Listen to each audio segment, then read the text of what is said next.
One way or another, this is your brother from another mother. No other, don't look like Danny Glover, but I keep it cool with you guys.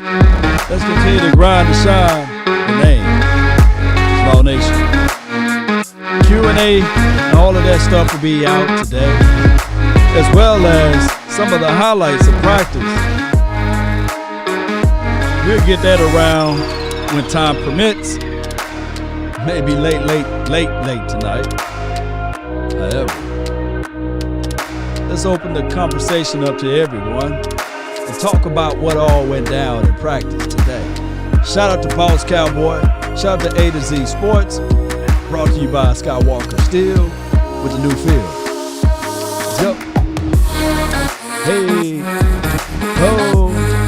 Come on. It's Friday. Some people get paid on today, right? Payday Friday. Yeah, come on. Ain't no party like a cowboy party. Let's grind. Let's go. Shout out to all of the sponsors, too. We're working on that as we speak. Yeah. Come on. Yeah. The game day. We're going to get them going, too. Game day for your mind, the heart, soul, and sinew of everything around you. Come on. I'm almost finished setting up. Appreciate everybody for your determination for the nation. Shout out to all of the HBOs and the SGs in the house. Jerry, where you at? Come on, Jerry. I want me some glory hole. Oh, don't we all? Come on. Are you not entertained? Yeah. Are you not entertained? Shout out to Mama number 40. She know who she is. She know who she is, right? Yeah, come on. Mama number 40. Yeah. Hey. Ho. Come on. Ain't no party like a cowboy party. Yeah. Yeah.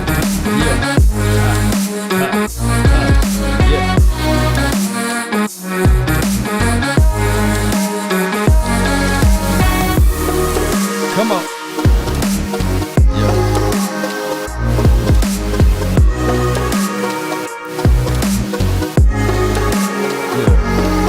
Mama, there go that man again. Yeah.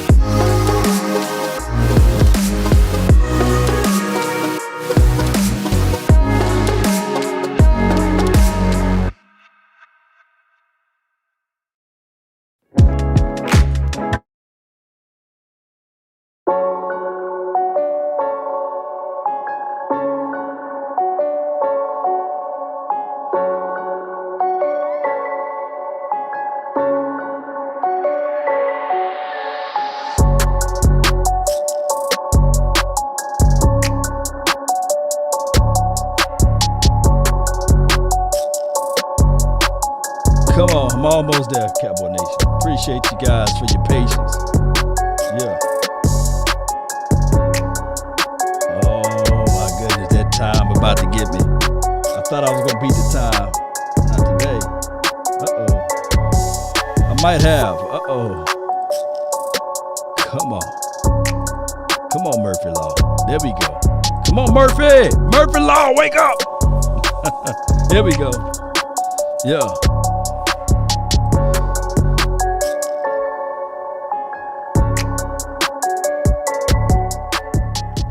Really appreciate everybody for tuning in. The name is Law Nation. Practice was a success today. Lyle Collins, outside of Lyle Collins, he was hurt earlier from a neck stinger. I just think that he will be ready week 1. But that neck stinger, or stinger in general, could be a booger bear. Y'all know how that goes, especially if it's a pinched nerve or something like that. But they didn't go into details of what all happened. It's just that he left practice early, and we all hope all is well. And shout out to the game day, the new sport in betting app company built for today's fans. Check it out. The link will be in the description box for the latest sports booking promos and betting tips and expert picks. So you can get all of those details from them. Really appreciate everybody. Shout out to you, Tiffany. Girl, you didn't waste no time. Listening to only the best. Fire. Yeah. Support the nation. Football. Cowboys for life. Cap 100. Yeah, Tiff. Off the top rope. Yeah, let me go up so we can see that. Woo, look what you came to see. Everybody, appreciate you, Tiff. Thank you so much. And shout out to my dog, Tony Baker, for that song. You know, I would hit it and sing it like Luther, but I ain't on that level yet. You know, I'm going to let Luther sing it like that. But, you know, you guys know how this thing goes. But shout out to you, Tiff. Appreciate those who support this channel from a remuneration aspect, because it allows so many things for this nation to grow. And I really appreciate each and every last one of you all for jumping in. Shout out to you, Natasha. Appreciate you, one of my mods over there. I appreciate you. Shout out to Jay Lombardi. Appreciate you for holding it down like 5 million pounds. Thank everybody for joining in. Beautiful moment out there. Shout out to number 40's mom. Met up with her. She's a fan of the show, and she listened to all of us talk about her son.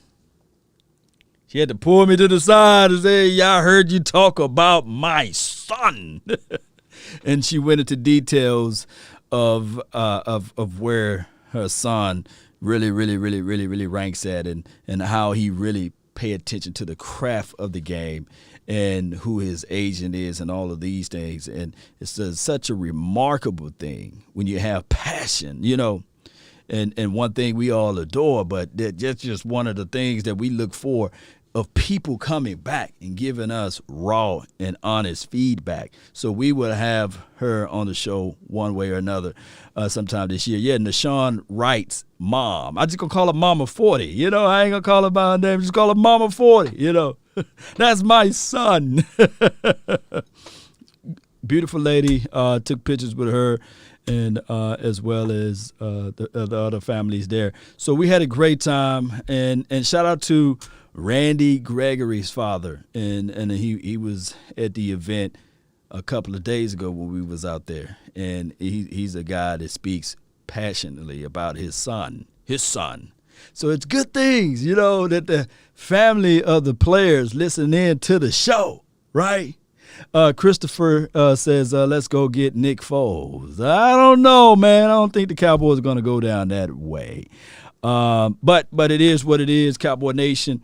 The practice today, I'm going to just tell you guys off the jump. Dak Prescott is back. The fade ball is there. Boss Cowboy Sports got a beautiful clip that was retweeted by John Machota. Let me see if I can go there. And hold on, it's right here, somewhere right here. It's one of those things. Let me go right here. I thought I had it on the shortcut menu. But all we got to do is just type it in right here. Go to this search bar right here. Build a plane while it's in the air. And we was there. And we had front row seats over here. And I can't play it because we got audio on this one. But this was a beautiful grab. And if you go to Big Game James' page, he posted on his page, as well as I think Boss Cowboy might have posted it on his page as well. And if you go and just look at the demeanor of Rain Dakota Prescott, the demeanor goes a long way, Cowboy Nation. Shout out to you, James. We are listening to nothing but the best. Appreciate you for your donations. And shout out to you, Posey, for joining the membership squad as well. Shout out to you, James Newton, for donating. Yeah, 40 Mama. Yeah, Kevin. Yeah, Richard. That's going to be her name. 40 Mama. But this team, when we look at everything, Dak Prescott in the red zone opportunities, more aggressive, the playbook opening up a little bit better. So it could be that the hesitancy of Gilbert, Cooper Rush, and especially Benjamin DiNucci. Is it Anthony? Benjamin Anthony DiNucci, the hesitancy of those guys. You can't really evaluate the wide receivers. You really can't. Like for those on the bottom end of it, because everybody opened up when Dak Prescott, number 4, got out there. I saw 85 making an unbelievable catch. Number 17, even with the turf toe, catching the fade ball, right? It's crazy. Shout out to you, Tiff, for sharing it on Facebook. Shout out to all of the share gangs on Facebook. Jerome says number 1 is Wilson. Yeah, Wilson did great. He even bullied my dog, Boss Cowboy. Keep on calling Boss Cowboy. Boss Man Fat. Yeah, he even pushed him out the way. Bush League tactic almost. But I love it, the aggressive mentality. He's sitting there saying to himself, hey, don't count me out of this situation. So I look at it, and Boss Man had a great practice as well, jumped on a route. And what I'm going to do is I'm going to do snippets of some of the things that happen in practice, and then I'll do the long form observation for the nation. It's just that right now the videos are uploading from my camera device over to the computer, and it takes time, right? I want to give you guys some of that good stuff where it feels like you out there as well. The drop-off from Dak and the rest is unreal. This is from Jennifer. Spitting. I didn't think I was going to get spit at today, but Jennifer is spitting literally nothing but the truth over there. So a round of applause for Jennifer.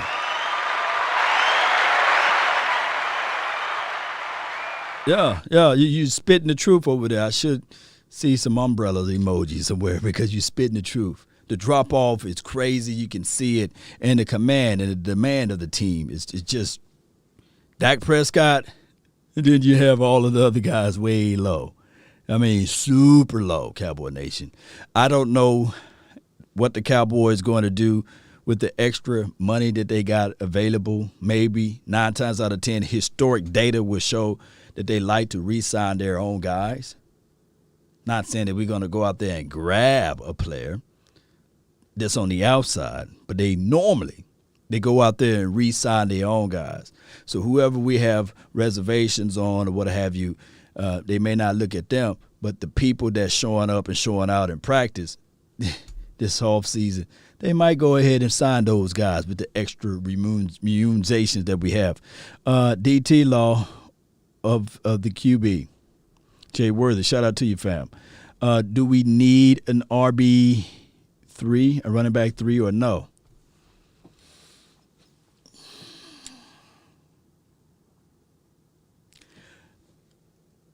The drop-off, like what Jennifer said with the quarterbacks to the rest of the guys, one can argue a little bit if you had a leg to stand on with the Rico situation because he's gone.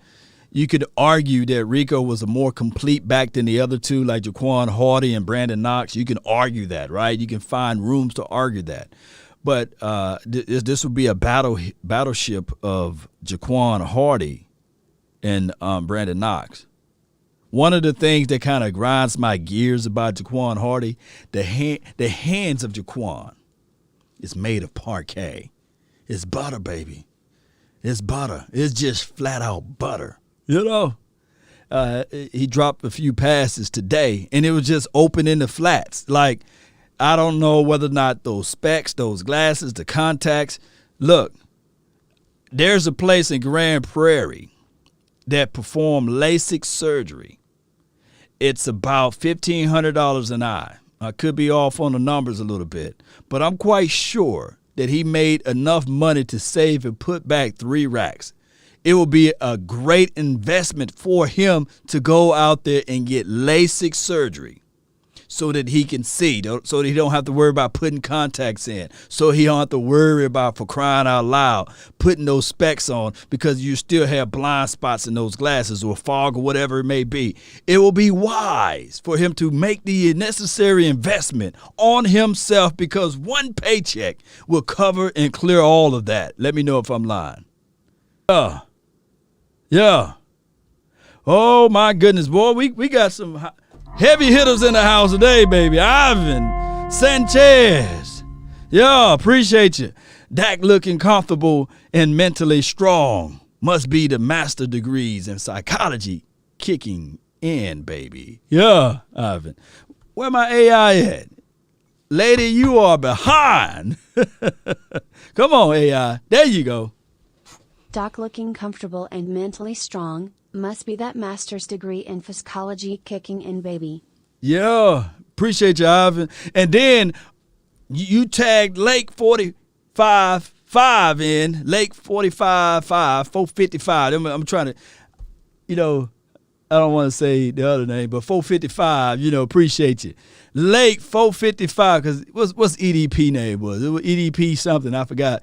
But he had numbers at the end of it. But you're not EDP. But I really appreciate you for the $69.99 for your mind. I want me some glory hole. Oh, yeah. Oh, yeah. Oh, yeah. Oh, yeah. Appreciate y'all, man, so much, man. This goes a long way. This goes a long way. That took care of parking and everything else of driving all the way up there to the Star in Frisco. I really appreciate you guys for coming in and helping and supporting the nation out. This goes a long way. Oh, by the way, we secured some things that's going to go around in the future. Now, I told them on my way walking out, bumped into Austin Follow You. And that's how you say his name. If you're a Polynesian, let me know if I'm saying it correctly. But I said, follow you. He turned around. Big boy. Looks small on the field, but big in real life. Number 58. And, yeah. EDP 445. Okay, so that threw me off when I saw Lake there. Well, Lake is 455. So 445. Okay. That threw me off, man. My dyslexia. I be looking everywhere, but I appreciate you. Lake 455, keeping it live, baby. I won't mess your name up ever again. Man, $69.99, correct everything. Now I got LASIK. I can see right now. But Austin Follow You, as he was packing all of his, who went and got his lunch and everything, and he was walking back to his room, and he was like, yeah. Let me know, and he told me to hit him up. So shout out to him. Can't you see the screen good? Cam, ooh, Cam. Shout out to you, Cam with the K though. Did CJ Goodwin practice? You know what? I didn't pay too much to CJ Goodwin. I was too focused in. These were my focus points. Ezekiel Elliott, Tony Pollard, because once. Shout out to Skywalker. He yelled out, Zeke! And Zeke turned around, took his helmet off and said, yeah. And I love that. They let us know that they pay attention to everything, although they say they don't, but they do, right? The situation with Ezekiel Elliott, I know you guys talked to me earlier before the donations came in and threw me off a little bit, but I always like to get thrown off by donations, by the way. Who will be the other running backs? It will be Ezekiel Elliott, Tony Pollard. The battle, this will be their Super Bowl. Jaquan Hardy and Brandon Knox. That will be this weekend. This will be their Super Bowl. They going to have to show up. And if it was up to me, I will roll with these guys. I would go with Ezekiel Elliott, of course. Right. You don't have to be Cleo to see that. And I would go with Tony Pollard. And then I would go with number 46, Nick Ralston. Here's why. The mindset of him. It's the things that you do off the field that plays a major role to me. It's the things that you do before the game, before practice.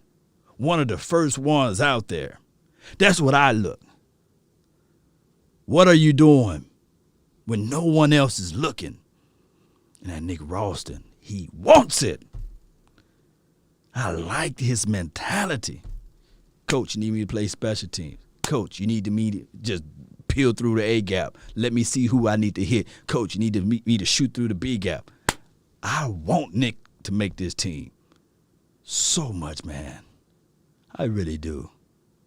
Shout out to Skywalker still. Yeah. We want, y'all be sure to follow A to Z Sports, man. Yeah. Moose Ralston. Jay, you want to give him that name? Yeah. If you want to crown him, that name, crown him, right? Yeah. My dog, Skywalker, man. Oh, my goodness, man. But look, wherever you see A to Z Sports at now, just trust and believe by the end of the year. I want you guys to screenshot it now. And by the end of the year, look at where he's going to be at. Woo! Yeah. Dude going to go do some crazy numbers, man. And I'm not finna announce it here, Sky, but when you go announce it on your channel, just let everybody know. Speak from the highest mountain. Because I believe that those positive words trickle down. And I ain't talking about sprinkling it down like mama's cooking, but it's similar, right? These are God's blessings. Shout out to Kwame Brown, though, about mama's cooking. But these are God's blessings. That's what's going to happen in the near future. So be sure to check out A to Z Sports. But most importantly, Skywalker, right? Still with the new feel. Law, Greg Berry says Law 100K by the end of the season. Don't you guys know? I'll go crazy with 100,000 subscribers. But I do know that the people that follow me now, are the real soldiers, the troops, the guys that will meet me down in the lowdown, be on the battlefield. Whereas we like 300 around here. This is Sparta! We like this, the impact of all numbers right now, Cowboy Nation. Oh my goodness. The impact is more than 200,000. Boy, y'all, the impact that we doing right now, as grandmama would say, nah. The impact, boy, the foot soldiers.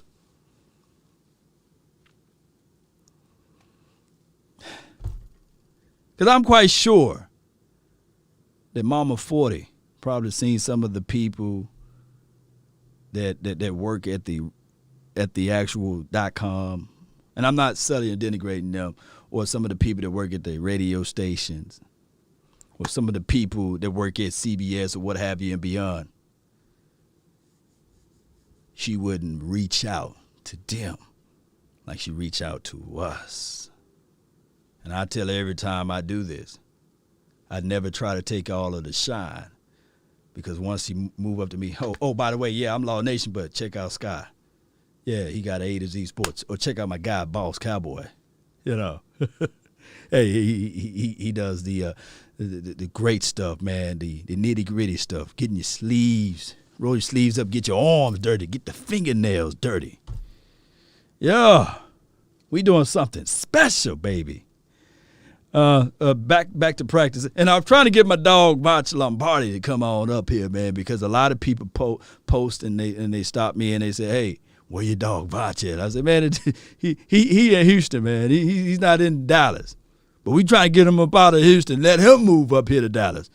Boy, don't y'all know that'd be crazy? We try to get Big Game James to move out of the state that he's at and come on down to Dallas land. We'll take over the city, baby. Yeah, Millie, appreciate you. Yeah, the Don won, right? Yeah, appreciate you so much. Coach Marv, appreciate you so much for jumping in. Yeah, Sugar Daddy, 1, not 2 nor 3. William says Vach is the truth. Yeah. Vach is an old soul. I got Vach by 10 years. I'm 10 years older than Vach, but Vach got that wisdom and understanding of the game, and I love it. And we from all population from our hometown. Before I get into this show, all population of our hometown is about 25 to 26,000. People in general, collectively speaking. And we make an impact, right? Vach from there. Justin Hamilton, number 99 for your mind. Woo, he blew up a play early today. I can't wait to show you guys that play once all of this stuff upload. He blew up some stuff. I love it. The mentality, man. I had some people to jump in with the negative thoughts saying, oh, this defense going to be the same. This defense, the Dallas Cowboys, y'all do this every year. Ooh, the Dallas Cowboys suck. Y'all some cowgirls. I be laughing because they sit there and call us cowgirls, and their opposing team don't have more rings, you know? So you mean to tell me that your team can't beat a bunch of girls, quote unquote, if we girls, right? But it tickles me a little bit when I see all of the negative thoughts about our team, right? Yeah. Lake 455, keeping it live. Hey, $69.99 for your mind. Yeah. This D feels different. I can't wait for the season to start. Yeah, I know you meant to say can't. So when the AI speak, I'm going to correct it for her. You know, whenever she speaks. This feel different. I can wait for the season to start. Yeah. Appreciate you, 455, keeping it live over here. Shout out to you, Jay Lombardi. Yeah. You can tell the differences. Skywalker, Boss Cowboy, the OC, and my dog Jay Tuck. This Jay Tuck, this is his first year really getting it out of the mud. But Jay Tuck is another one that's on his way. Y'all be sure to check out Jay Tuck, and I'll be remiss to leave out Cowboy Fan Talk. Amazing guy. I haven't had him on the show yet. Might have to make it happen. But y'all be sure to check out his page. Yeah. I come here to tell you guys that episode that they had last night, Boss Cowboy, Skywalker, the OC, and Jay Tuck, all it takes for you to do is look at the formations. Never really thought about it. The Cowboys formation on the defense.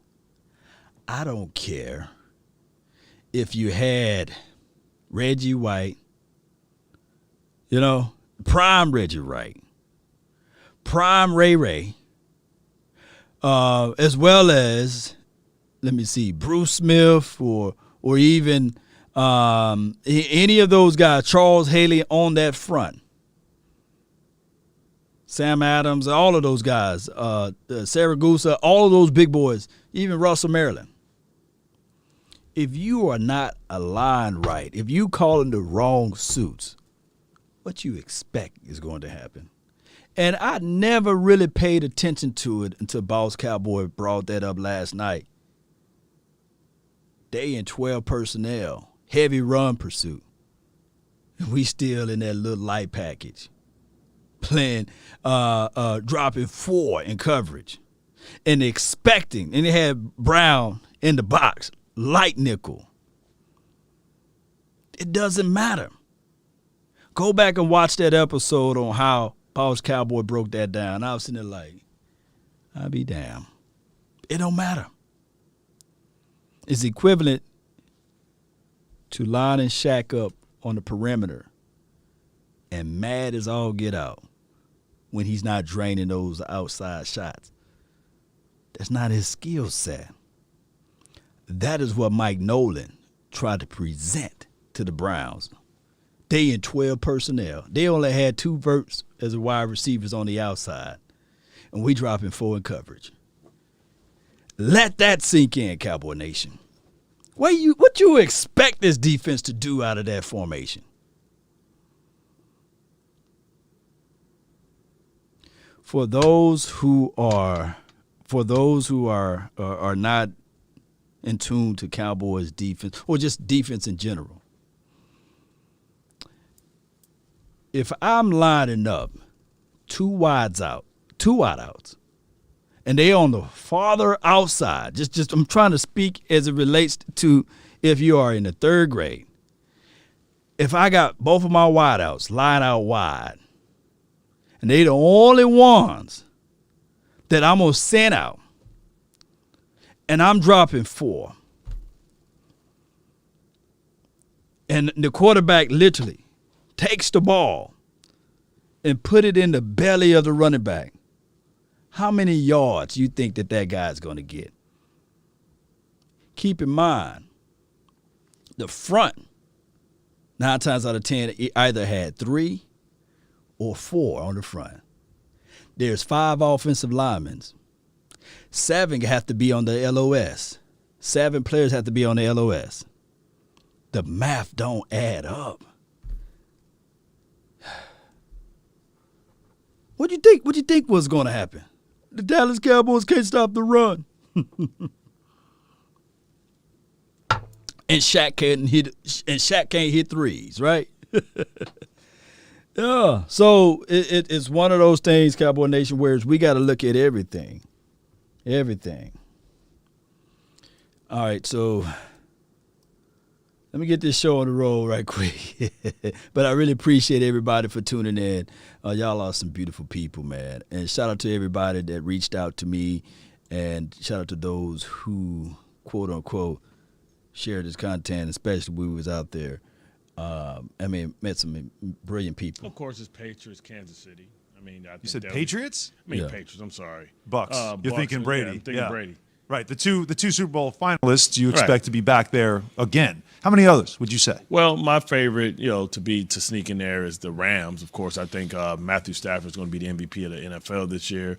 And I think you can maybe put some teams in there that got a shot, like San Francisco. That's physical. You put Buffalo, Cleveland, any other AFC Buffalo, teams? Baltimore. I don't put Cleveland. Not Cleveland. No, Cleveland. They're not ready ready for that defense. They're not ready for prime time. They're not ready for prime time. So your list would be about 5. Did you mention anybody in like Dallas Cowboys? Negative. With Dak back and that offense way it looks, a defense Negative, that's... but I wouldn't be surprised if they got hot. It's about who gets lucky and who stays healthy, right? Who's lucky and who stays healthy. The years that we knocked on the door, nobody saw that coming, right? Nobody saw the Jets, Rex Ryan first year, AFC Championship sitting on the doorstep, 4th and goal from the one in Pittsburgh to go. But it happens every once in a while. Okay, so you don't see it. Well, let's listen to Deion Sanders. Oh. Teammate of yours, right? Yeah. Yeah, former teammate of yours. Obviously, Prime Sadamas? Yeah, Prime Sadamas, now a head coach at Jackson State. This was Jackson from First Take, and he talked about another one of his former teams, the Cowboys, and expectations for them, which some people think they could be a Super Bowl contender. They'll win 10 games. I think they'll win 10 games. What about the division? Do you think they win the division, make the playoffs? What are your thoughts on that? That division is garbage. That division is horrible. So if you win the division, what you going to win after that? A trip to get beat down? What is that? What is that? It's only about 3 or 4 or 5 teams that can really win it all. They're not one of those teams, but you never know what could happen because of what Tom Brady did with Tampa Bay last year. Tom Brady gave everybody hope.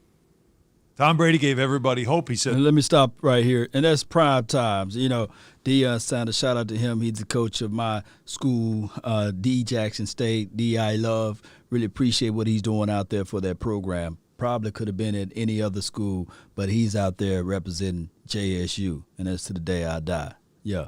So it is Bart Scott that was speaking, and we got to get into the details and the mindset of what Deion is saying, that this division is trash.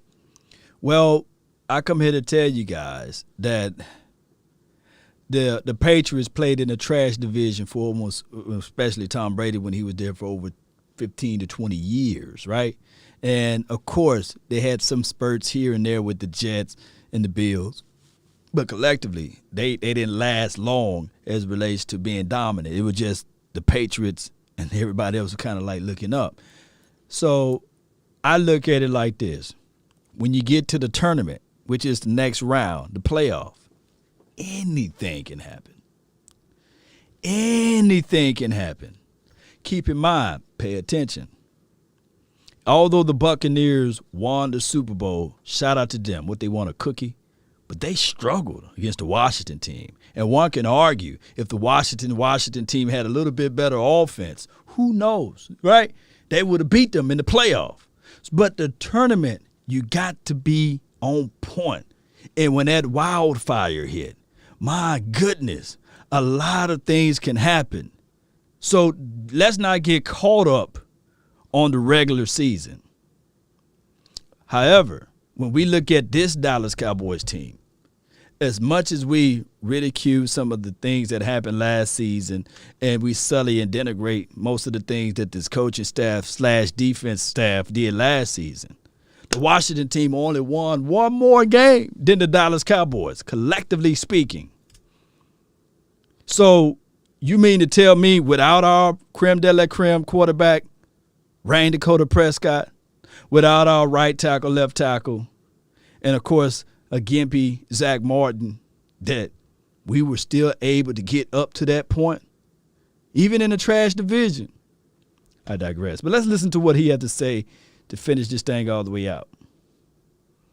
But he says the NFC East is garbage, which after last season, and the way that looked, how it took it. I mean, under losing records in the entire division, and Washington ends up coming away only because the Eagles decided to not play their starting quarterback in the second half of a game that the Giants needed to. I don't think the division. Have the Washington lose. I disagree with Prime as far as the division being garbage. I think it's a lot of solid teams there. There's nobody that's going to surprise you. I think it's better than the AFC South.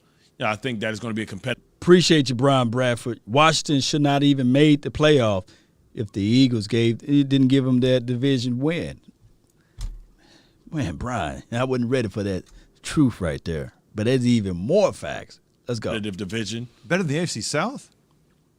Yeah.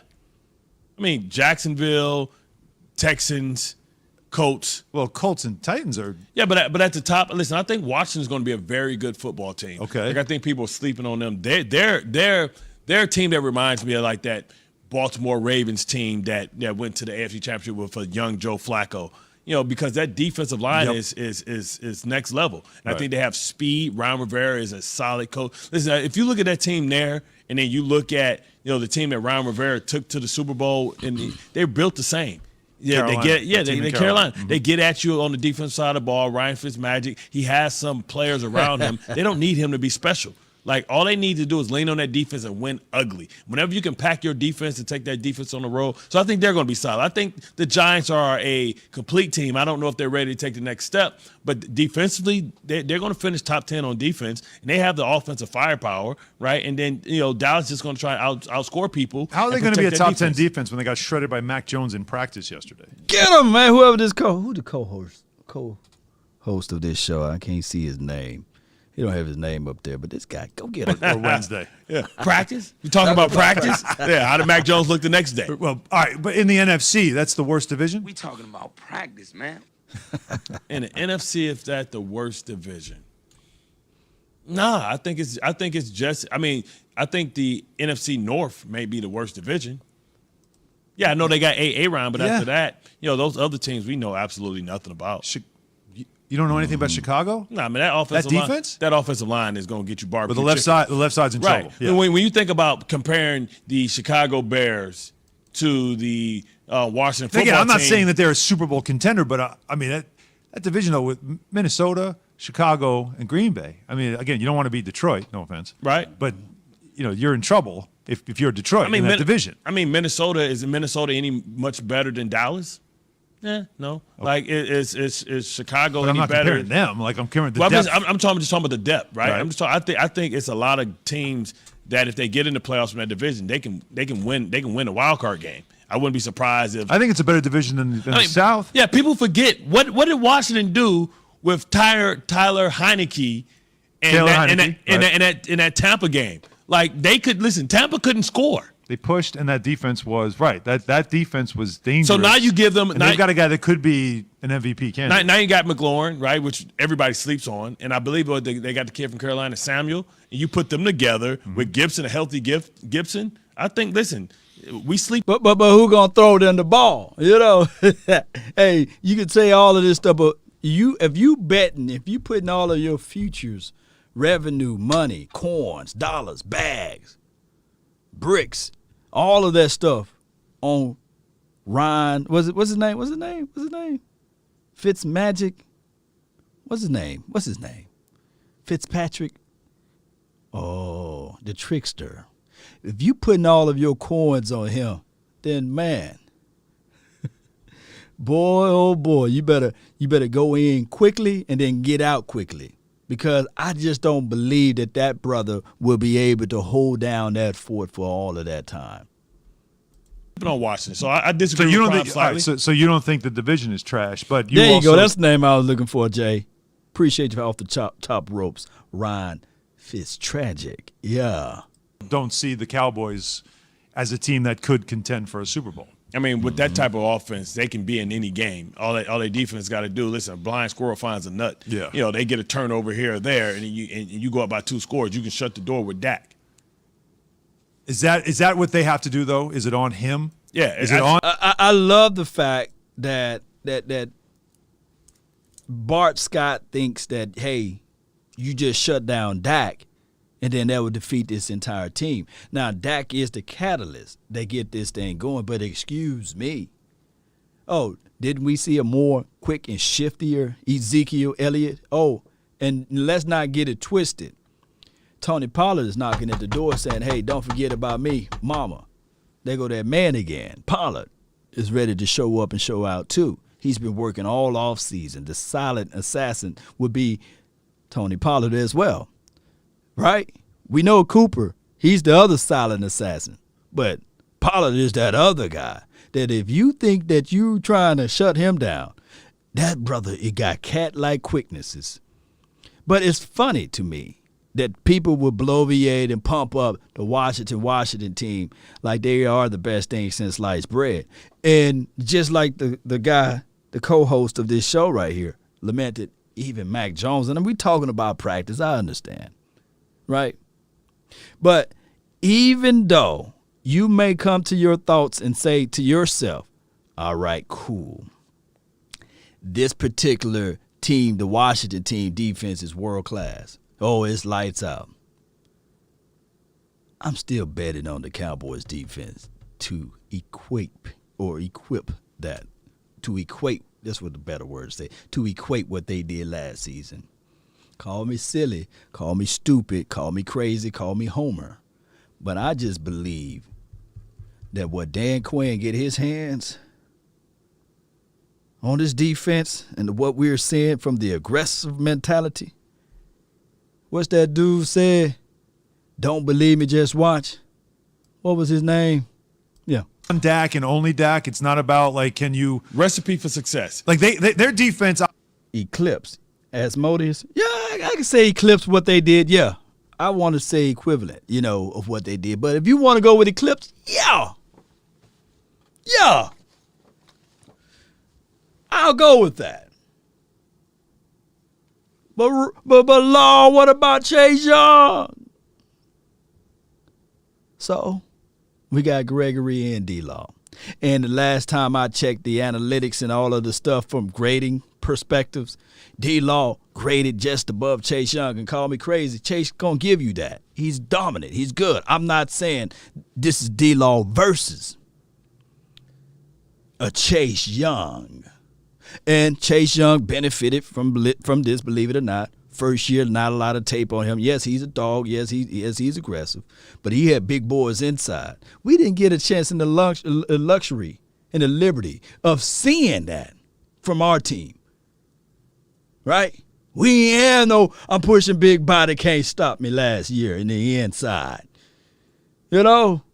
We had Antoine Twaka Woods. If you walk into a bar or club and you see Twaka, you'll think that he's the common man. Nothing physically opposing outside of the fact that he's wide. A third of you guys may be looking down like, hey, you the DT for the Cowboys, last year.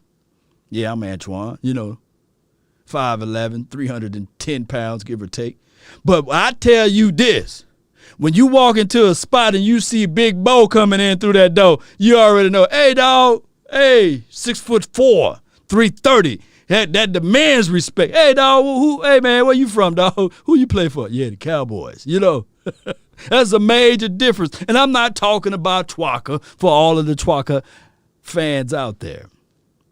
But it's a major difference. And shout out to him. May he do a wonderful job in Coach land. But let me know if I'm lying. 6'4" is a whole lot different than 5'11". I'm just saying. obviously they make the switch with their DC. They bring in Dan Quinn, right? Like, so you bring in a new coordinator, but it's still a fairly young defense that they've had to rebuild. Is that going to be the deficiency? And that's why, like, Dak's got to throw, Dak's got to put up big numbers, because that defense might not be able to control a lot of opposing offenses. So you've got to score. Like, they've got to be a high-powered offense for them to win. Is that why they're not a contender? They got to be a high-powered offense early in the game to protect the defense, right? To put the opposing team on their heels, to make them one-dimensional, so that you can play cover three, so that you can't, just take big shots. Now you got to dink and dunk them to death.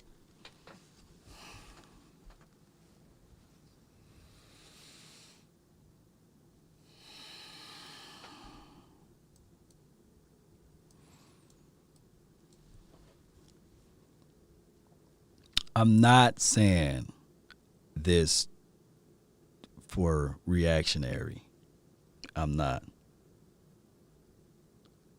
saying this to be reactionary. But can you guys inform me if I'm right or if I'm wrong? Was the Seattle Sea Chickens, the Seattle Seahawks, that's their names, right? Were they ever a high-powered offense? Just a simple yes or a simple no.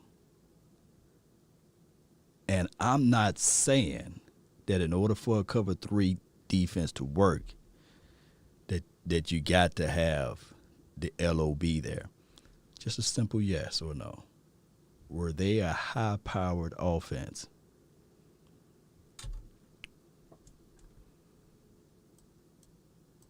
I'm just going to look at everybody's comments there.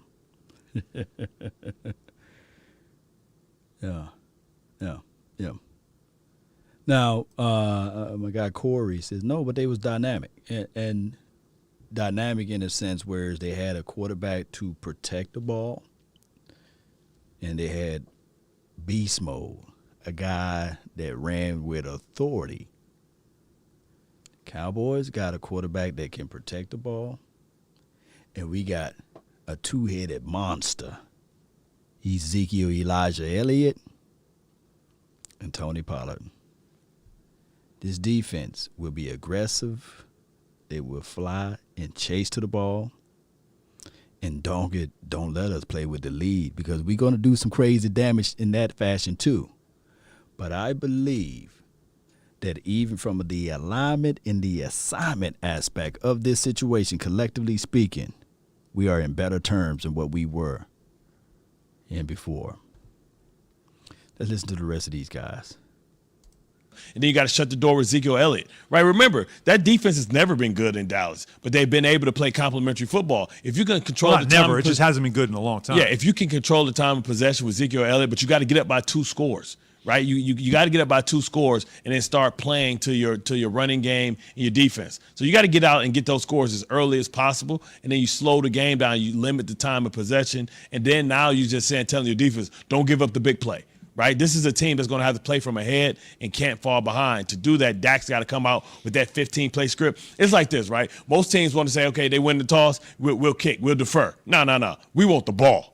Like, you want the ball, and you got to try and get ahead early and hope you can close the door before halftime. Dan Orlovsky said that it needs to be like 70-30 pass to run, that you can't rely on Zeke as much. It needs to be Dak is the one that's got to be the one that gets this offense going. But, I mean, Ezekiel Elliott is, so that's a weapon that you need to figure out how to use, right? You have to understand, if you're going 3 wide, you're going to put 3 receivers out on the field. And don't you also want to have as much run as possible so you are on the field and your defense isn't? Right. Since that's your weakest part of the team? My point, because the last thing you want to do is be throwing 70% of the time. You have a possession when the defense is looking at you like, bro, you took a minute and 30 seconds off the damn clock. Really? I'm back out there? Really? Right. Have you seen us in practice? Do you want us to have extra time? Like, no. Like, this is one of the teams that you want to, like, if you're not running the ball on first down, it's some type of quick screen that gets the chains moving, and you want to be able to kind of start the clock, and you want to have possessions 4-minute possessions, you know what I mean? Unless you're taking shots. And what happens is when you have the type of receivers, Gallup, you got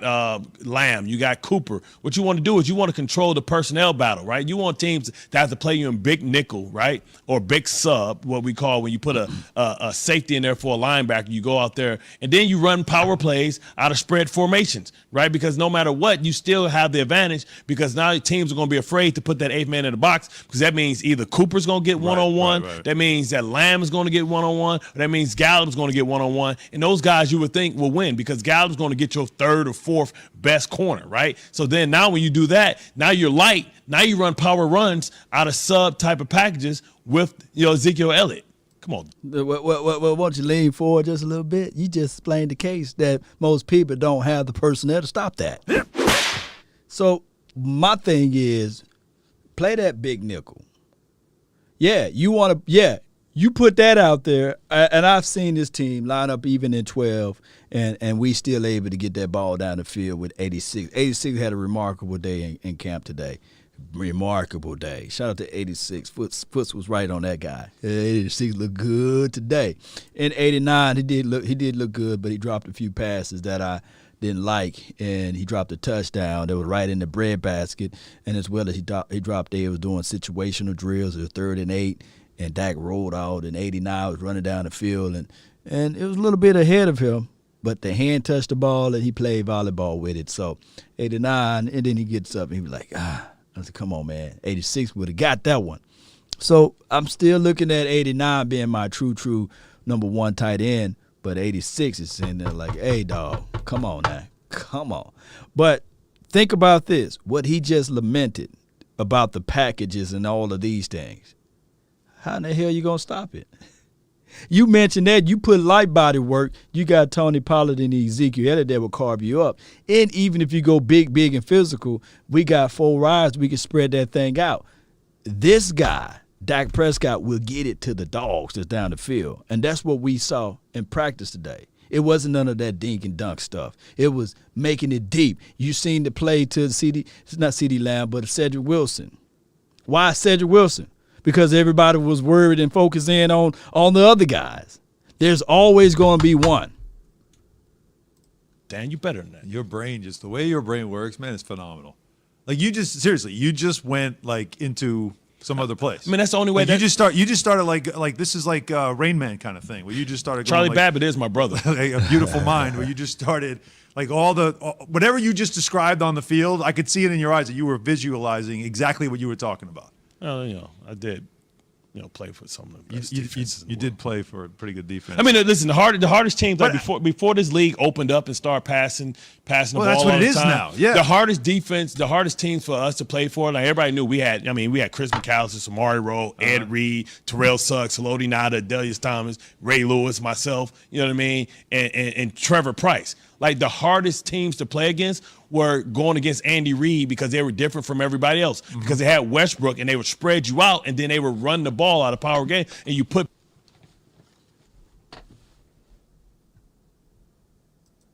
What's that dude on TikTok?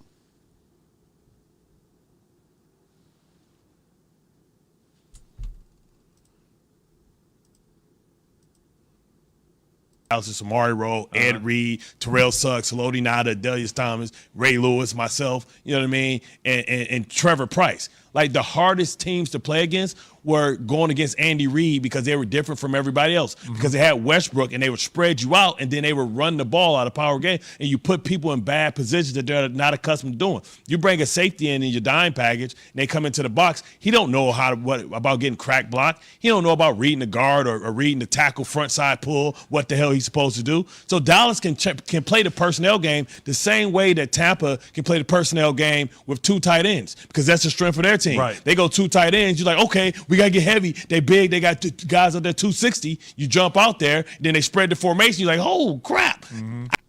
That's why we got Keanu O'Neal. That's why we invested in bringing in the Jabril Cox.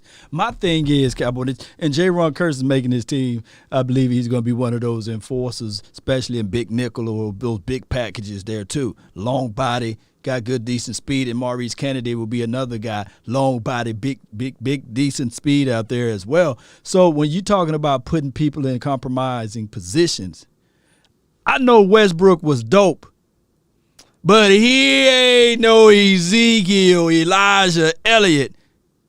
And we got Tony Pollard. Let me know if you was picking a team. Would you rather go with Westbrook or Ezekiel Elliott and Tony Pollard? Come on now. Let me know. I'm going to wait for a second. Yeah.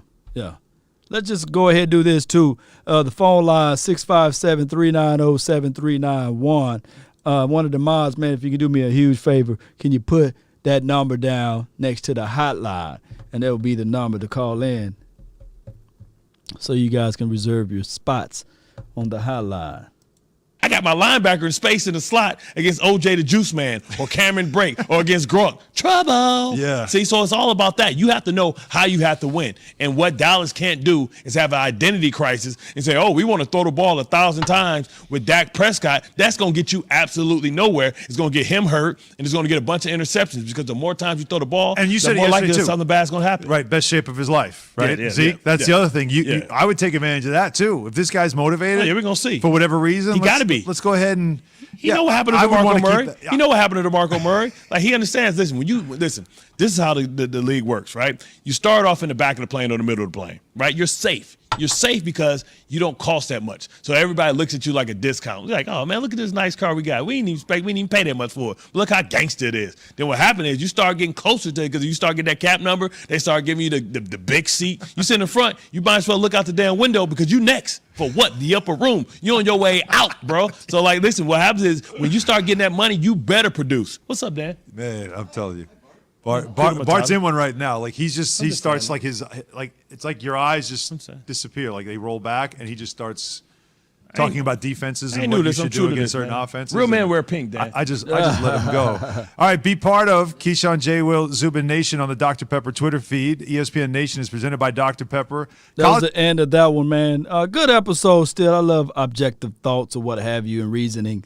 But it is what it is. Let me post his number down right quick. Really appreciate everybody for tuning in and being part of the nation.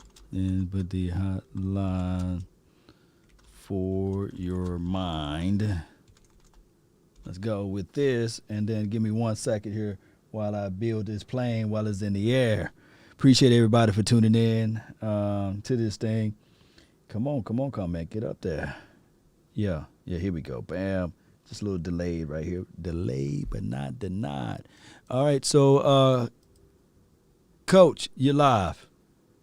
Hey, Law, how you doing, man? I'm going to say something right quick. I was just listening to what you were saying. Great show as always, man. And, hey, man, keep pushing, man. And when you share, you collect more, man. When you share, you collect more. Yeah, I appreciate you. But this is what I wanted to say. And I want to try to get this out to Cowboy fans.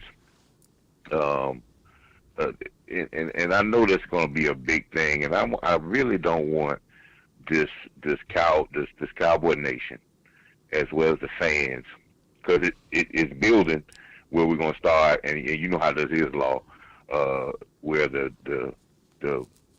fans that we think of fans gonna start, saying that this Zeke team or this Dak team. I think Mike McCarthy spoke well maybe about three weeks ago when he said that they wanted to be committed to the run. Mm-hmm. And that doesn't mean we're going to be a run-first team. But we have to be committed to the run because running the football makes it easier for the quarterback. Mm-hmm. I think we have gotten out of with this new fad of football saying this is a passing league. But let's look at some things that from last year. Let's go back to Seattle. Right. Seattle defense, the Legion of Boom, if you look back at what made this Legion of Boom was so great, is because they played an average about 50 to 52 plays a game. Mm-hmm. Now, a lot of people don't understand. If you want to learn a lot about football, just look at the art of coaching between Bill Belichick and Nick Saban.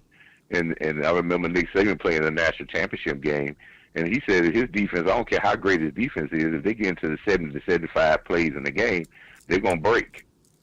Mm-hmm. And the Cowboys last year ran an average about 70 to 80 plays a game defensively. Mm-hmm. When the Seattle Seahawks' great defense played 52 plays, they were fresh and they dominated because their offense had ball control.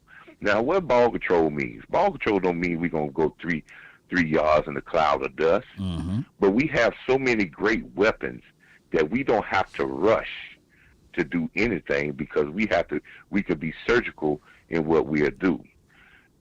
We have to make sure that we control the time of possession this year because I believe with the young talent that we have collected on the defense with the depth we have, if this defense plays an average between 55 to 60 plays, you're looking at probably a top 10 defense in this league. If they play on an average of 70 to 75 plays, we're looking at a late 20s type of defense because it's going to wear on them and they're going to give up plays. I think with Dak Prescott, we don't want to put so much pressure. We want to make the game easier for him. I said it again. I will say this again to you and to the fans out there. If Zeke runs for 1,500 yards and Tony Pollard runs for another 400, Dak will win the MVP of this league. Because his touchdown to interception ratio will be off and he will still throw for great yards. Dak said himself. You heard what Dak said himself? Yep. He said, I was on pace to throw for 6,000 yards, but I hope I throw for a whole lot less. He understands less can be more because he will have easier passes. I'll say it again. If we run for almost a total of 2,000 yards between the two backs, Dak will win the MVP, and our defense will probably be a top 10 defense, and Dak will have games where you see 5 touchdowns, 3 touchdowns, no interceptions, 310 yards, and then he will have some of the games, maybe 3 or 4 games that he explode, but he will win the MVP of this league. Now, if they don't, and we put it all on Dak, we're going to struggle. And I'm not saying Dak is bad because I think he's a top 3 quarterback. Right. But it is going to make the game harder for him. Tom Brady, I'm going to say this right quick. Tom Brady last year, when the Tampa Bay Buccaneers ran less than 10 times in a game, 10 times attempts, they either got blowed out or they was in games that they lost. Coach, you spit nothing but the truth over here, man. And people are soaking this in, and they're sitting at the edge of the seat when you speak. And on top of that, when you say the running game, the ball control, we can look at last year's Super Bowl, like you said. Leonard Fournette was a valuable piece for those Buccaneers, believe it or not. Hey, and then they had the 2-headed monsters over there. In the previous Super Bowl, when everybody was talking about Pat Mahomes and all of those things, but and they ran the ball. They ran the ball better than San Francisco in that game. And San Francisco came in the game running for 300 yards in the playoffs. In the Super Bowl, they got run. But I want to say this right here, Lord. I don't think people don't understand this. This is a real big thing here. Since the beginning of time, and football has not changed. We think we see things. We think with this passing league, there's nothing new under the sun in football. They were doing these. Listen, the Houston Oilers had a wide open offense and was throwing the ball 50 times a game and had small wide receivers against guys that wasn't as athletic as they were now. And they didn't win Super Bowls. But I would say this, if you can effectively, I'm not saying dominate, but if you can effectively run the football, if a team can effectively run the football on offense, it makes their passing game very hard to stop. Same thing with defense. If you can effectively stop the run, you can squeeze the pass. You can dial up ways to get to the quarterback. But if you can't effectively run the football, or you cannot stop the run of the football, you're in for a long, long season. Concentrate on those two things. Not saying we're going to be a cloud of dust, but effectively run the football and be committed. Not dominant, but be committed to running the football, and then Dak will eat. Not Zeke will eat. Dak would eat this league up with those wide receivers and those tight ends. He would eat these. He would have people fearing him. When people have to come in the game, we say the first thing you have to say is we have to stop the running game because we got to stop them from effectively running the ball. And regardless if we stop them on a first down run, they're still going to run the football. Dak with play action pass is the best pass in football. All quarterbacks do it. Tom Brady has lived off, him and Gronkowski have lived off play action pass. Every pass Gronkowski gets is off of play action. Oh my God! Effectively run the football, and we have the people to do it, and be able to stop the run, limit our plays.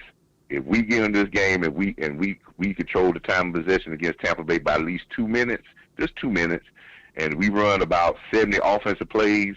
This is game. We run about 75 offensive plays and keep them in the 60s. We'll win by 10 points. Coach, you spitting nothing but the truth over here, man. We love you over hidden here, numbers man. Numbers is the key in football, Blah. Hidden numbers is the key. Oh my gosh, you ain't lying. Oh my goodness. Hey, Coach. Have a good one, Law. Appreciate you, man. Doing, brother. Thank you so much, man. Let me just echo. Are you not entertained? Are you not entertained? I want me some glory hole. Coach be putting it out there, man. And we got the 409. Just hold tight right quick. Let me just digest all of this stuff. You know, people will never, ever give credit to Dorsey Levens. And this is a whole different team, not even part of the Cowboys. But they figured it out for Brett Favre, one of the better throwers of the ball, just wild child. But when they got that Dorsey Levens out there and they were able to control the game and run the rock and implement the fact that they got wide receivers on the outside and a quarterback that can get the ball out, and, of course, special teams played a pivotal role, they won the Super Bowl.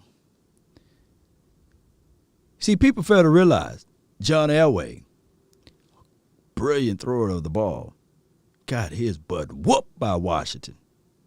And got his butt whooped all for a decade plus until they realized and say, okay, to better this defense, man, they hit on TD, the running game, that running pursuit, the ability to run the rock. People 15 to 20 years from now will probably forget about TD, which it would be hard to do. But John Elway name, Brett Favre name, will be forever sold in the fabrications of the thoughts and minds of the people. It's the running pursuit. People 20 years from now, they can still remember Brad Johnson. Oh, they can also still remember, what was the other guy? Who was the quarterback for, and I know Brad Johnson for the Tampa Bay, but who was the quarterback for the Ravens? I've got his name at the tip of my tongue. But they forget about the running backs there. Yeah, the running backs. Yeah. People to this day are misguided with Nick Foles. Trent Difford. Yeah, Trent Difford. It was the tip of my tongue. I didn't want to say the wrong name. Trent Difford. His name will be forever. Trent Difford in the defense. They forget all about the offensive people. Trent Difford, Super Bowl quarterback. Oh, my goodness. And even people still elevate Nick Foles. He won a Super Bowl. He won a Super Bowl. It was that running game. LeGarrette Blount and all of those boys running the rock. Triple head monsters. Yeah, Jamal Lewis and Priest Holmes. Yeah, Frederick. Yeah. 409. What you got for this episode? Hey, what's up, bro? Nothing to it, man. Nah, man. I was just doing my research, and hey, you got 32 teams in the NFL, so that means like top 10 is not really good enough because if you put 10 into 32, that's roughly 67%, right? Which, by all accounts, that's the F. Yeah. So I'm looking at the Cowboys offensive line by PFF. It's ranked number 6. So I'm like, cool. You know, we got a B. You know, that's about 1 out of 5. Mm-hmm. So that's cool. We're right at 80%. But then I'm looking at the teams above that, and we only play 3 of those teams. That's the Patriots, the Saints, you know, which have a lot of kind of ups and downs themselves to kind of overcome. We have the Bucks. They're the defending champs. And right at number 7, outside of that 80%, you got the Chiefs. So that's roughly 4 teams. And everybody else below that, the Cardinals at number 11, so they're right out of that top 10. So pretty much every other team but 4 has about an F-rated offensive line. That's a whole half of your football team. We remember what the Zach Martin acquisition did from 2013 to 2014. Mm-hmm. We remember how the Max Unger and Jimmy Graham trade affected both of those franchises.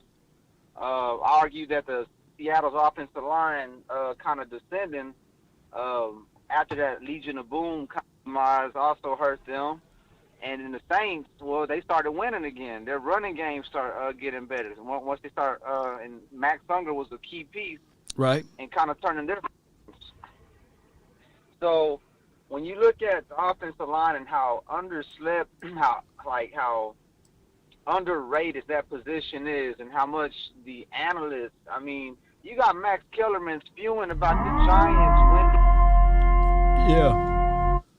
Hey. Just hold tight, man. You had some good points right there from the 409. What's your name, fam? This D Shift. Let me save this name under here, D. Just hold on tight for me, man. You got some good points. So I want you to elaborate a little bit more with those points there. The only thing is those numbers, D, is that sometimes they can be misguided, because I believe that there's 2 phases of defense. You got the first half of the season. If you break it into half, you had the 3 phases really.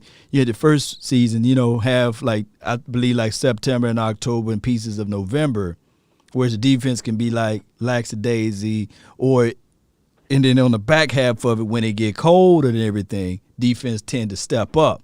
And that's just depending on the mindset. It's different when you're running the ball and hitting somebody when it's cold outside, opposed to, you know, when the weather is fair. So defense do travel, but I do believe that defense sometimes people can get on the same page, a la the Giants one year, and then the Tampa Bay last season. We saw the defense toward the latter part of the season starting to hit everything on the right cue.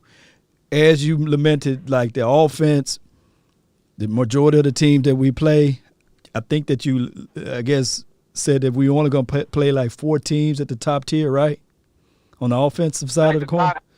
Yeah. I say the top 6 again, because 6, right, you know, 6 out of 30 is 1/5, so 6 out of 32. And so once you get to that 7, mm-hmm. again, you're below that B average, you know? Yeah. And so when looking at the team that was next after, because it was, again, the Chiefs at 7, and the next team we play with a higher rank is mm-hmm. the Cardinals at 11. This is about 5th, you know? And then so I'm looking at the Eagles at 13. They actually have a higher rated offensive line than the football team. Yeah. So, and then they came at number 17. So I don't know how they're going to manage what Ryan Fitzpatrick's going to manage to do that he hasn't done in his career with a 17th ranked offensive line, a below average offensive line. Right. Average to weapons. When you're talking about relatives to, who is Samuel? Samuel is this pumped up superhero that the pundits need to win in order to take out the mighty Dallas Cowboys. Right. You see it happen every season. They hype up these guys. They put their hopes and dreams in the Carson Wentz's of the world, and they want to blame everything else until they finally have to eat. Matter of fact, they don't even eat the crow. They just let the Cowboys take over the next headline and naturally sweep that under the rug, because Facts. these teams don't. No doubt, man, D-Shift, man. Hey, man, you spitting the truth, man. You spitting the truth, man. I appreciate you for calling in. Lines, but we gonna be all right, Law. No doubt, man. all right. Appreciate you, fam. Are you not entertained? It's a good call from him, man. Are you not entertained? Good call from D Shift, man. We got the 205. You live. Hey, Law. Nothing to it, man. This is Bo from Birmingham. Birmingham, Alabama. Mm-hmm.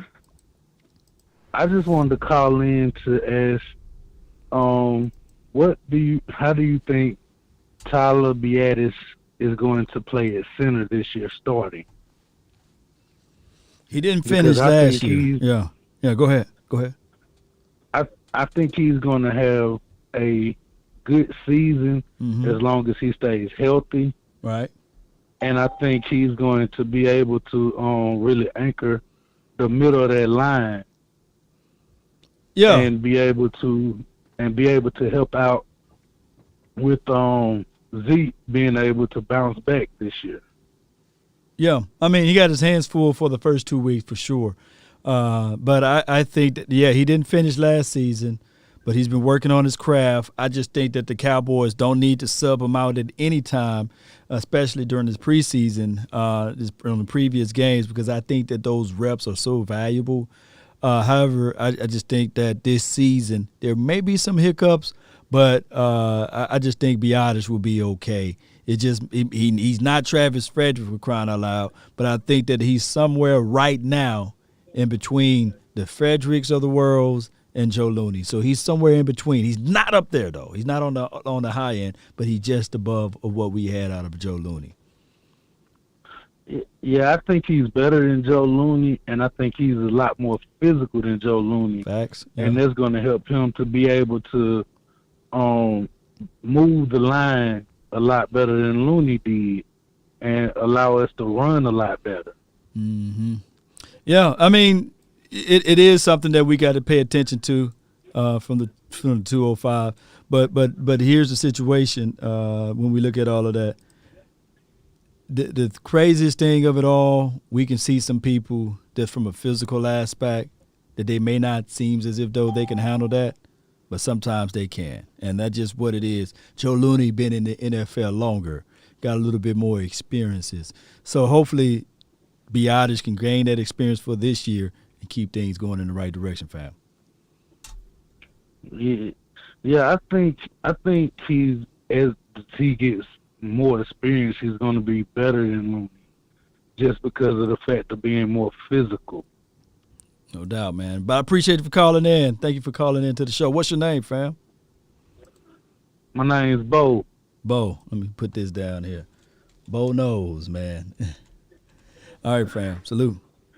All right. Thank you, man. Anytime. Good call from Bo from the 205. Birmingham, Alabama.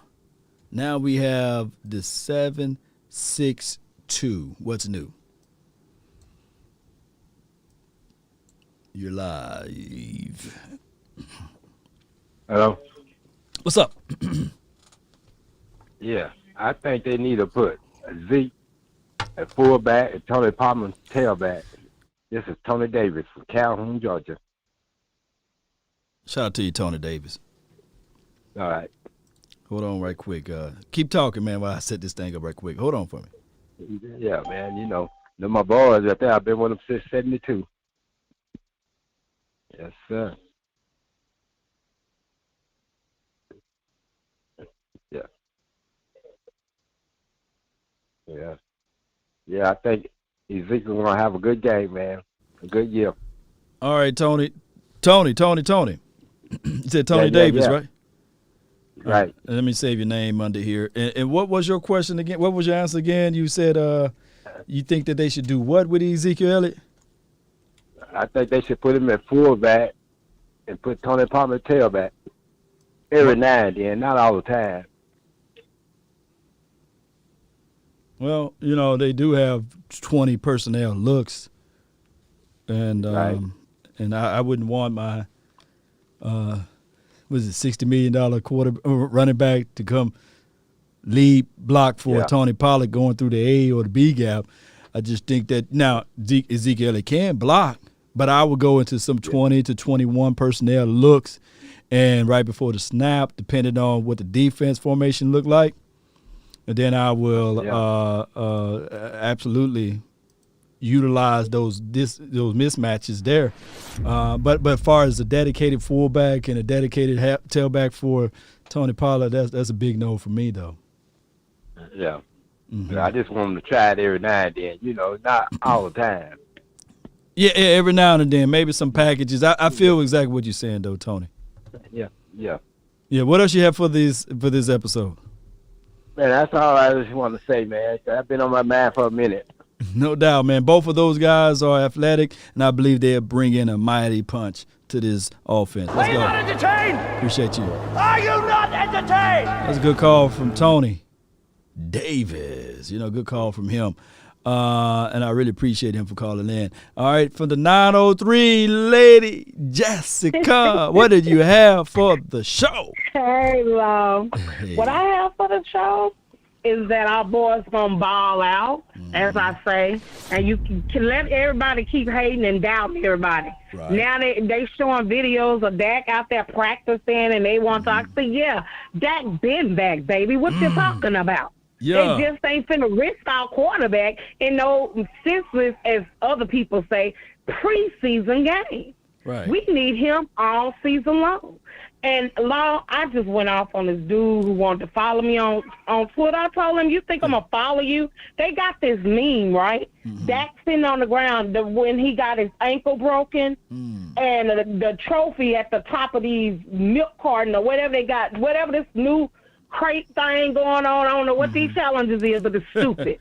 But I told him I don't find anything funny about it. He got a laughing emoji up there, and he asked me, what was the problem? What you think the problem is? No, I will not follow you. Right. I don't need to know anything else. I don't need to look at the content anymore, because what you have at the top of this content is him sitting on the ground, a meme of him with his broken ankle, with the Heisman trophy sitting at the top of these milk crate or whatever, thinking it's funny. I don't find anything funny about nobody getting injured or making fun of it. Like I told him, it'll come back on him tenfold.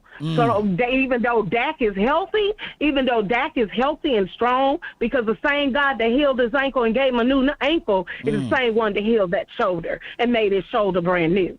So all these cray people and doubters, y'all keep on doubting. Haters, keep on hating on that. Because when they get the ball in one game at a time and whooping up everybody and get to the big show and win the big show, don't come back talking about your boys, your team. Stay off the ship, baby. Stay off. Y'all don't believe in this team. You don't believe in our quarterback. Get off the ship. Go. Bye. Find you another team, because we fans are tired. Y'all have a blessed day. Amen to Lady Jessica. Spitting nothing but the truth in the visual aspect of the crate challenge, and then you have Dak Prescott Photoshop with his ankle broken. Shame. I wanted to tell people to lean forward and just slap themselves, but just shame. Don't talk about our Shame. quarterback like that, Cowboy Nation. And don't be reposting that meme or whatever it's called. Don't do that. Don't do that. Shout out to you, Dalen, for the donation of $35 for your for the live. $35 for the live. Boy, that even rhymes. Lots of people slacking on the likes. That's severely unacceptable. Y'all be sure to hit that like. Yeah, smash that like button. Yeah. If you don't hit that like button. If it was you want people to light it up. Yeah. Like, come on. Share. Get busy, Shame. Chad. Yeah. Y'all got 300 some peeps up in here. Yeah. Hit that like. 300 some peeps. If you haven't hit the like, go hit the like, baby. Yeah. Let's go. Yeah. See you in the chat. Appreciate you so much, Lady Jessica. Appreciate you. Yeah. She's always bringing the heat for the show, and I love it. I don't like it at all. I love it. Shout out to you, Dylan. Appreciate you so much for your love and adulation. The 35 for the live. I had to make that rhyme because I messed up earlier. But 35 for the live, baby. The 409. You're live. 409. What's up, Lo? What's good with you? Who is it? This is Poindexter. Poindexter, let me save you right quick. I said, man, you sound familiar. You almost sound like Uncle Charles for a second. I said, whoa. He changed numbers. But what you got for it, Poindexter? I had wifey in my ear, that's all. I know that feeling and vibe. You know, she the queen of the Peace Corps. A fella earlier came up with talking about Zeke fullback, and, you know, that's kind of crazy. But the two-back set, I just read the two-back set had a high success rate. You know, and I do think they should utilize the two-back set. I don't think, you know, with Zeke at fullback, no. But a two-back set, spread set with two-back, they said they had a high success rate last year. They didn't do it a lot, but the success rate was high. Wow. And when we talk about center, you know, Biadish, I don't know, man. That looks like the second coming of Steph Knoxley. I think he's going to, you know, grow into that position. You know, Stepnoski, he wasn't all that when they first got him, but he grew into the position, and I'm thinking that fella gonna grow into that position. Don't worry about Dak or Zeke or Tyron or Lyle or D-Law or none of them. Right. Them dudes is veterans. You know, it ain't their first rodeo. So I'm not too worried about them. I think I don't think they don't have a hard time shaking off the rust. You know what I mean? We're gonna be loaded, man. And I'm thinking Cox got to see the field, man. He's got to see the field as soon as possible. I don't know exactly what they're gonna do on this defense, man, but I don't mind seeing these young players play.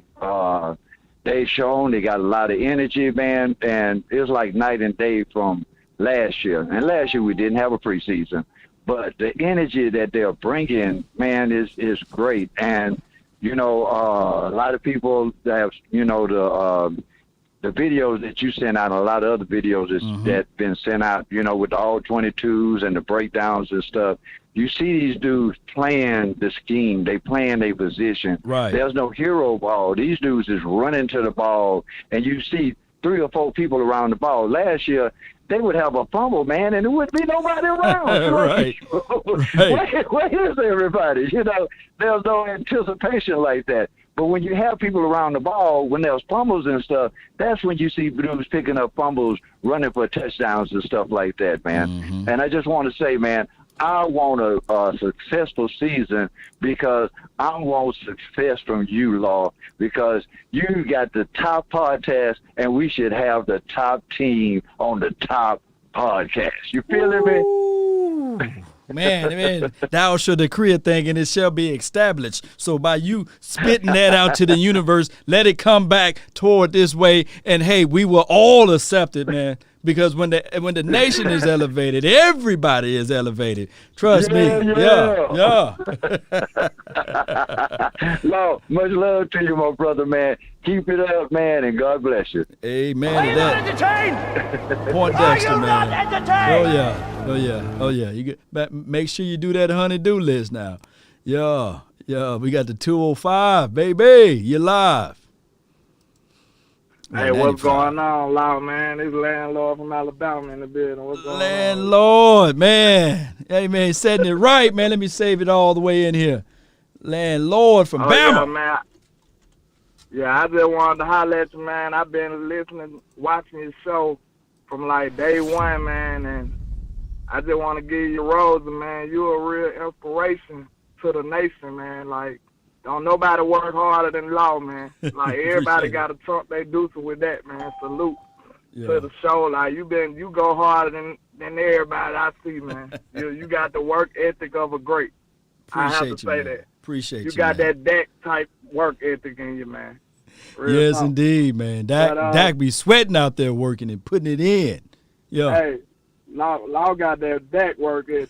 Like, I was watching y'all on Facebook earlier today. I didn't know which one to look at. I said, what I'm doing on Facebook? Let me go to YouTube. I ain't know where to watch it, Law. You got it everywhere popping, man. I'm all on your Instagram everywhere, man. But I've been following your channel like since day one, man. But I was watching the goofball Nick Wright the other day, and he was talking about hating on the Cowboys as usual.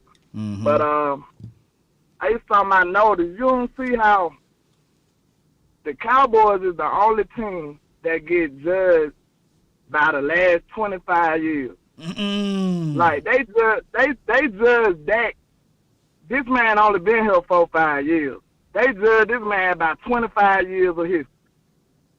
Like, don't no other team get judged like that. That shit getting on my nerves, man. Yeah. I'm so tired of that. All they do is hate and talk about the failures of 25 years worth of teams, and this team ain't been together now but 4 or 5 years.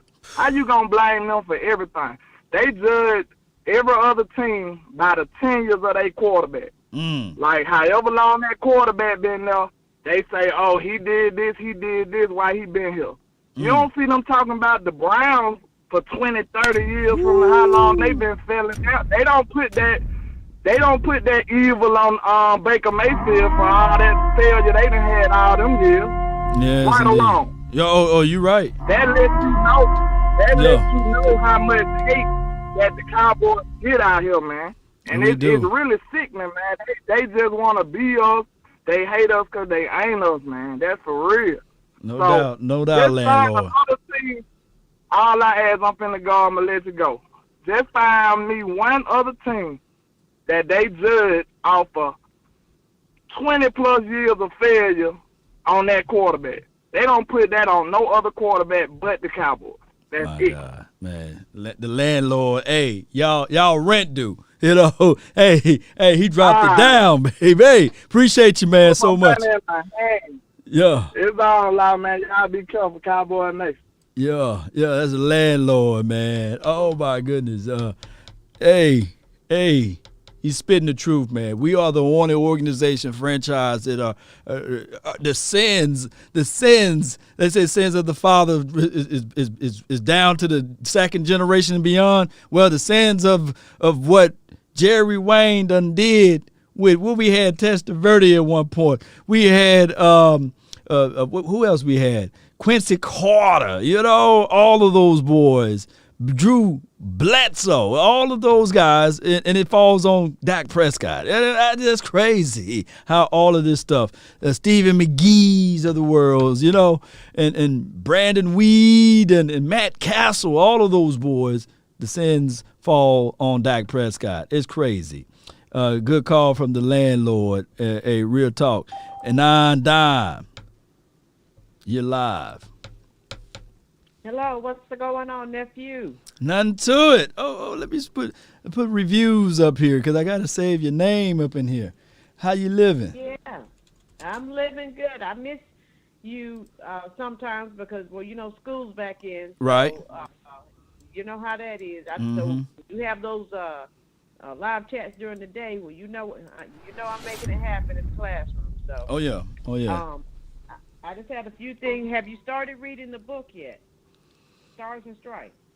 I got it right here, and I have not started reading the book yet. Oh my goodness. Yeah.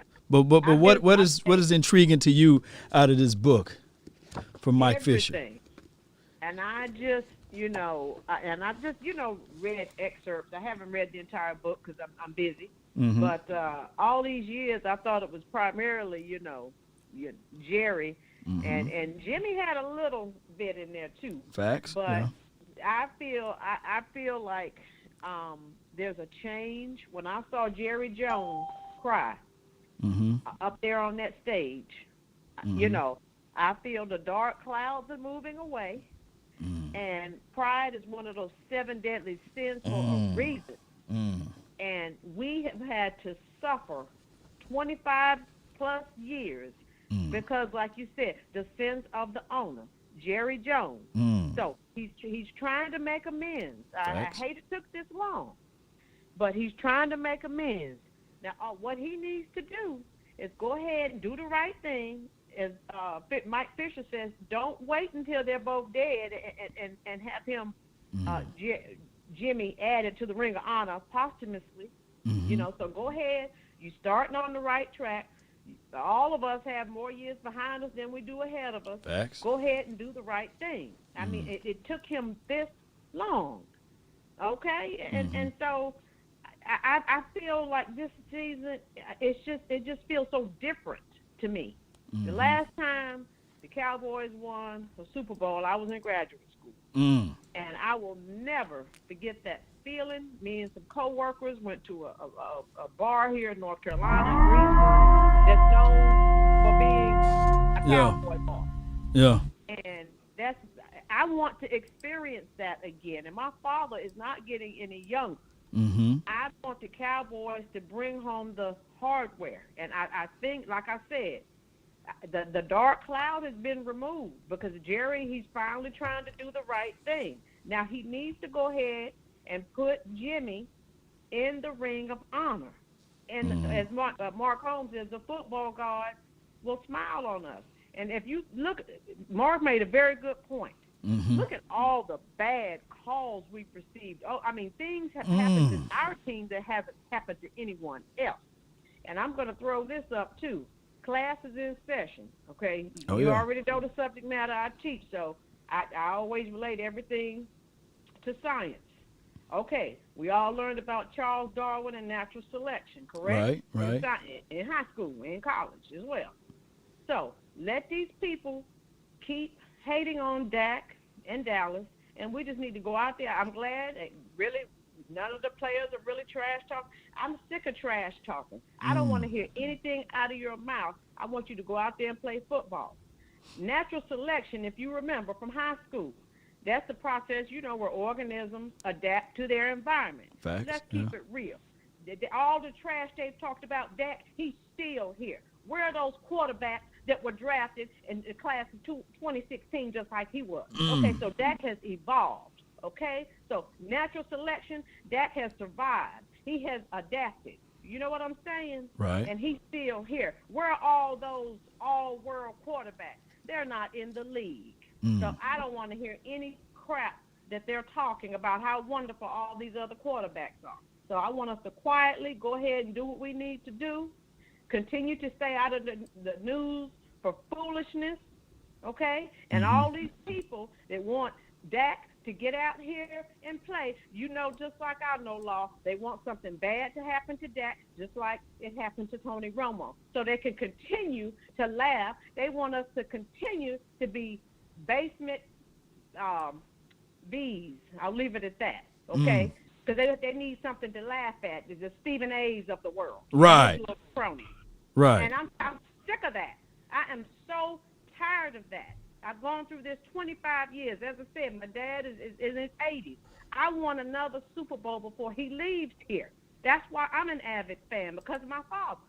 You know what I'm saying? Auntie, I really appreciate you so much for calling in and blessing us with your knowledge and the educations for the nation, especially putting out the natural selections, for crying out loud, and the order of species and things like that. All of those things is a wonderful situation for us to understand that this team, by natural selection, we will get back to the glory days.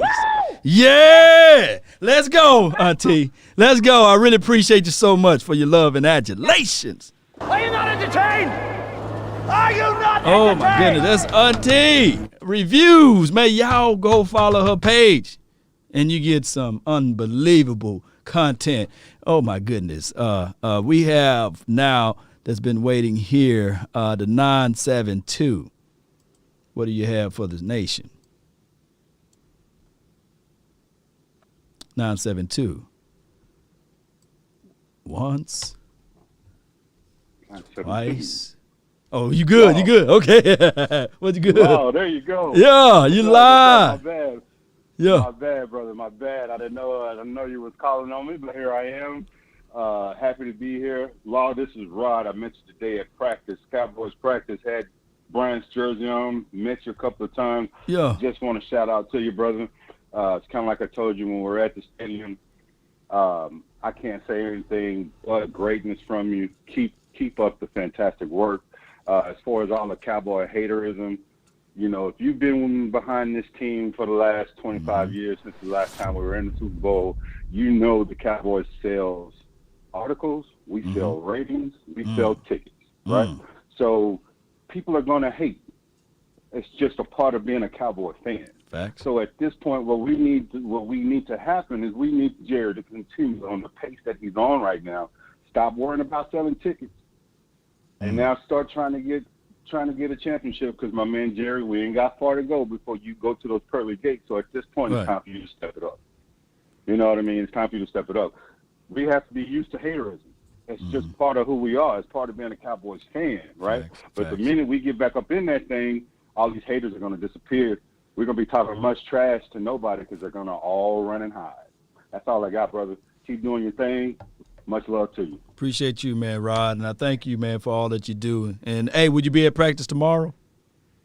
Yes, sir. I will be. Okay, it's a little earlier. I'm going to try to get out there, me, Sky, and Boss. We're going to try to get out there early so that we can hang out before we go inside the stadium, as Jerry would say. I'm trying to get my guy, Voch Lombardi, out too, so we can all just be just one big family. Hey, we need to find somebody with a real plate, some barbecue, man, and we just have a party before we go into the practice. How about that? Early in the morning. That's what I'm talking about. Let's go, Rod. Appreciate you, man. All right, man. Appreciate you, brother. Yeah. That's Rod, man. Met him, man. Beautiful situation of meeting people, man, and getting the chance to speak to people out there at the Star in Frisco. So tomorrow, if Lord is willing to allow me to see tomorrow, right. If not, he might want me to come up there to the pearly gates myself. But if not, I want you guys to meet me at the Star. It's free if you're in Texas area. It's free 99 for your mind. How about that? Come on out to the Star. Let's have a good time. Matter of fact, let's have a great time. And we can go and to see practice, see with our natural eyes, because that's what I wanted to see. Dak Prescott drops back and throw the ball naturally with our eyes, opposed to with somebody else explaining what happened. And I can't wait to see everybody out there at the Star. Let's go to 267. You're live. Hey, Law, what's going on, my man? Nothing much, man. Nothing much at all, man. Just chilling, talking to y'all, family. I hear that. This Lord Nova all the way up in Philly, man. I just got off work, 10-hour day. I wanted to call in, yeah, man, truck driving. This is a long day, long Friday. Man, you've been following this channel for a long time, Lord, man. Nova, appreciate you, man. Oh, yeah. Yeah. Oh, yeah. And I just want to say that, Rain Dakota Prescott, he's going to reign over this division. He's going to reign throughout the playoffs. Like, the haters, they're going to hate. Right. And the crazy thing is, what I don't get is, they say how everybody improved in the division but us. Right. And I'm like, how? The Giants was hot garbage in offense. Was it like 31st or 32nd? Dead last almost. And all of a sudden their offense is like top notch now, right? Facts. Please, with Daniel Jones, like stop it. But everybody got better except for the Cowboys. Did they not see Michael Parsons, Jabril Cox, and them boys out there? Did they not see that? Stevie Wonder sees that. Right. So I'm like, there's no way. I'm like, I don't listen to the talking heads. All you hear, like Jessica said, earlier, they spew the hate. And like the homie said earlier, how they compare that, just us in general over the last 25 years, and they haven't did anything like that to the Browns, which has been like since Jim Brown was in his heyday. Like, come on, stop. Right. So, no, we definitely want to do big things this year. I truly believe that, the cloud has been lifted. Jerry finally admitted out loud to everybody about how he effed everything up, and then he's going to go into the Ring of Honor. Like, that cloud has been lifted, And I just can't wait until the 9th. Like, I got cornered today at work by some Eagles fans with their trash talk, talking about their one ring all those years ago. I said, you see how fast the time go by, don't you? Yeah. So, you ain't lying, Lord Nova. But I appreciate you so much for calling in. Long time follower of the show, man. Yeah. Hey, I appreciate you, man. No problem, man. Yeah, I think you were following the show before the beard, man. Yeah. Yeah. Appreciate you, Lord Nova, man. That's a good call from him, man. All the way in Philly land, represented, man. Is it Naeem? Appreciate you so much. Law, Dak about to take this league over his knee and slap some leather. Even bend him over and slap him, huh? I bet he can't wait to unleash on all of the haters. Not some, but on all of the haters. Are you not entertained? Appreciate you. Are you not entertained? I want me some glory hole. Yeah. The 862. What's new? You. Yes, indeed. What you got for the nation, man? Hey, man, I just want to talk about the backup quarterback situation because everybody's not really talking about that too much. Right. I know everybody's hooked on Parson and everything like that. Right. But look, the backup quarterback position, there's a lot of back and forth between who's going to be the starter. I mean, the second string as far as,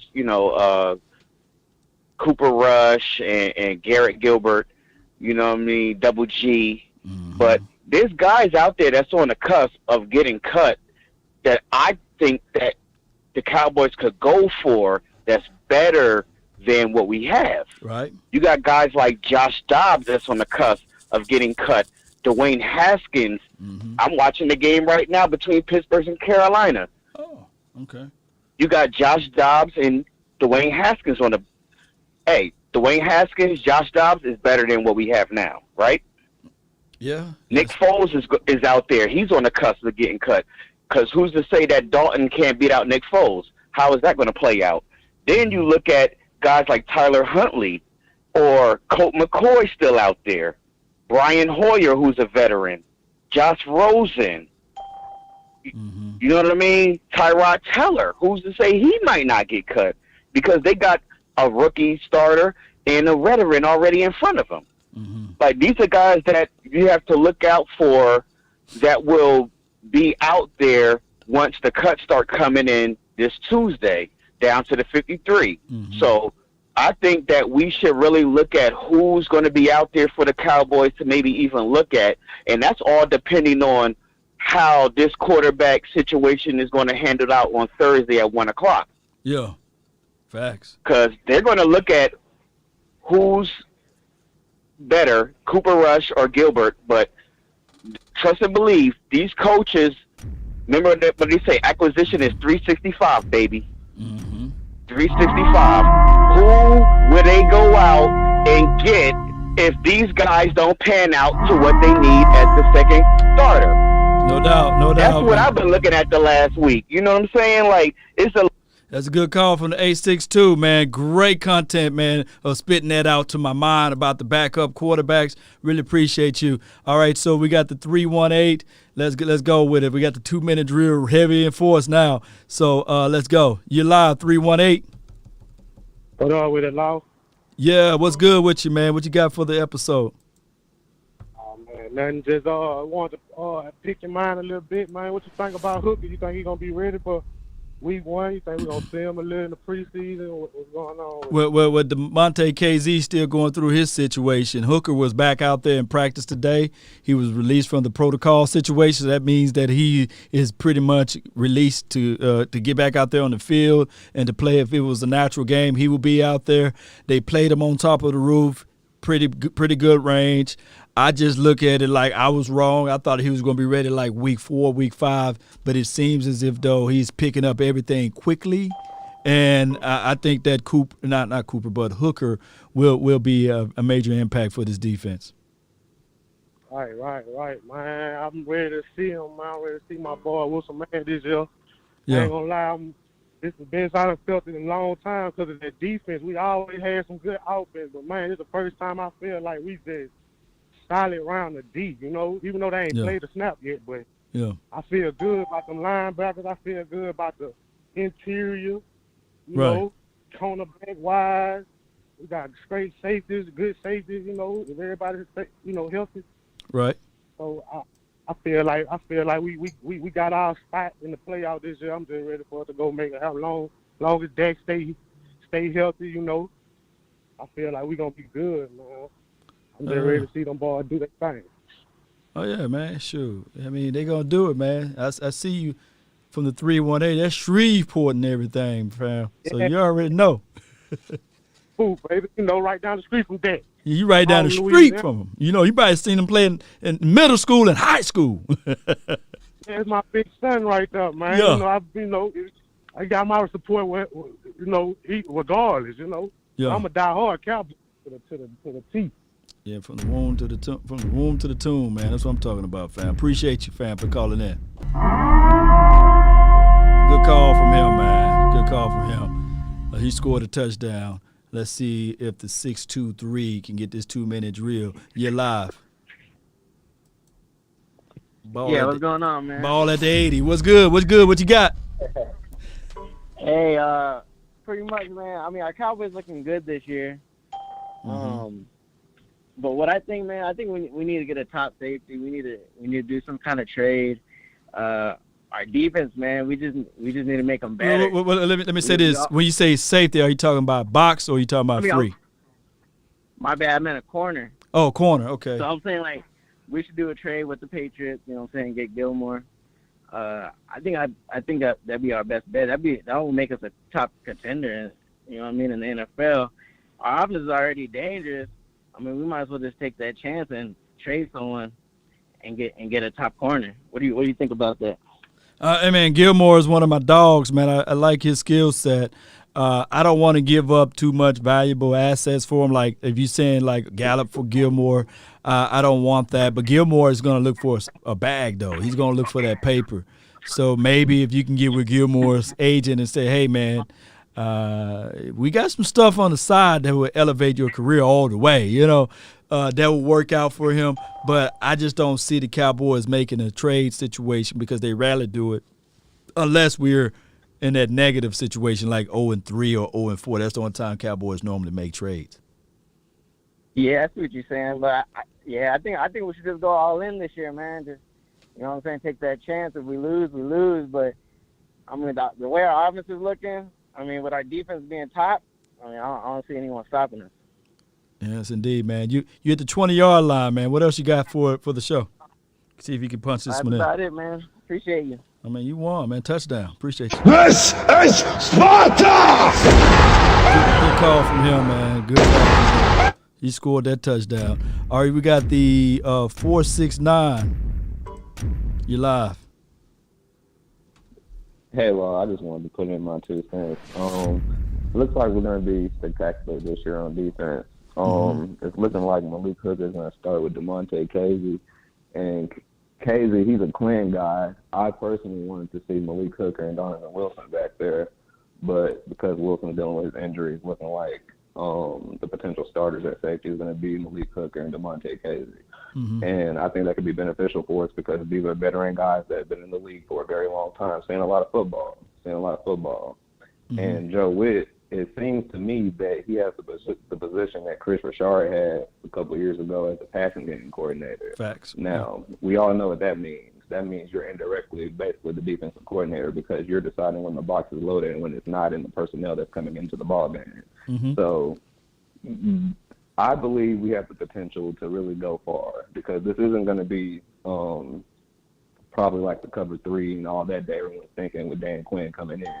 You're probably going to see a lot more quarters defense and just a lot more of a cultural change in terms of our defensive presence. And it's looking like Jalen Smith, he's starting to fall into that Sean Lee role in terms of basically, it hurts to say this, basically turning into just basically a sideline coach, essentially, because these guys can play. I want to see these young guys play. I want to see Kelvin Joseph out there. I want to see him take Anthony Brown's spot. I love Anthony Brown. I used to be an Anthony Brown fan. But we got to let the young blood come in, basically. It's a new day in Dallas. You're right. You got the ball to the 20-yard line, man. What else you got for the episode?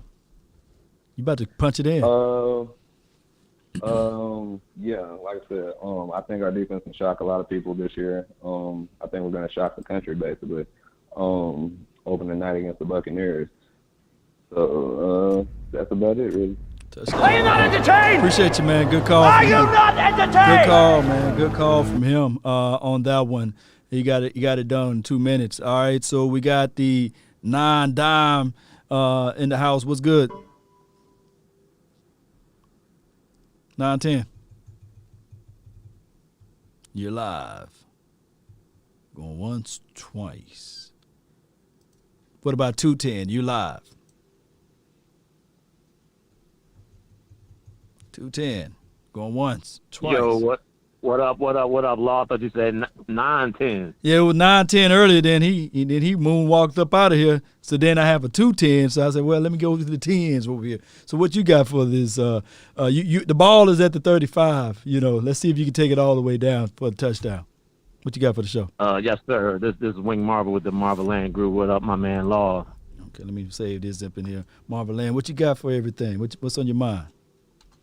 Man, I'm just hoping. First of all, I want to shout out to all the female ladies you got on here. They've been spitting some flames on here. I see them in the live chat, man. We got the most knowledgeable female fans. I just got to put that out there. Oh yeah.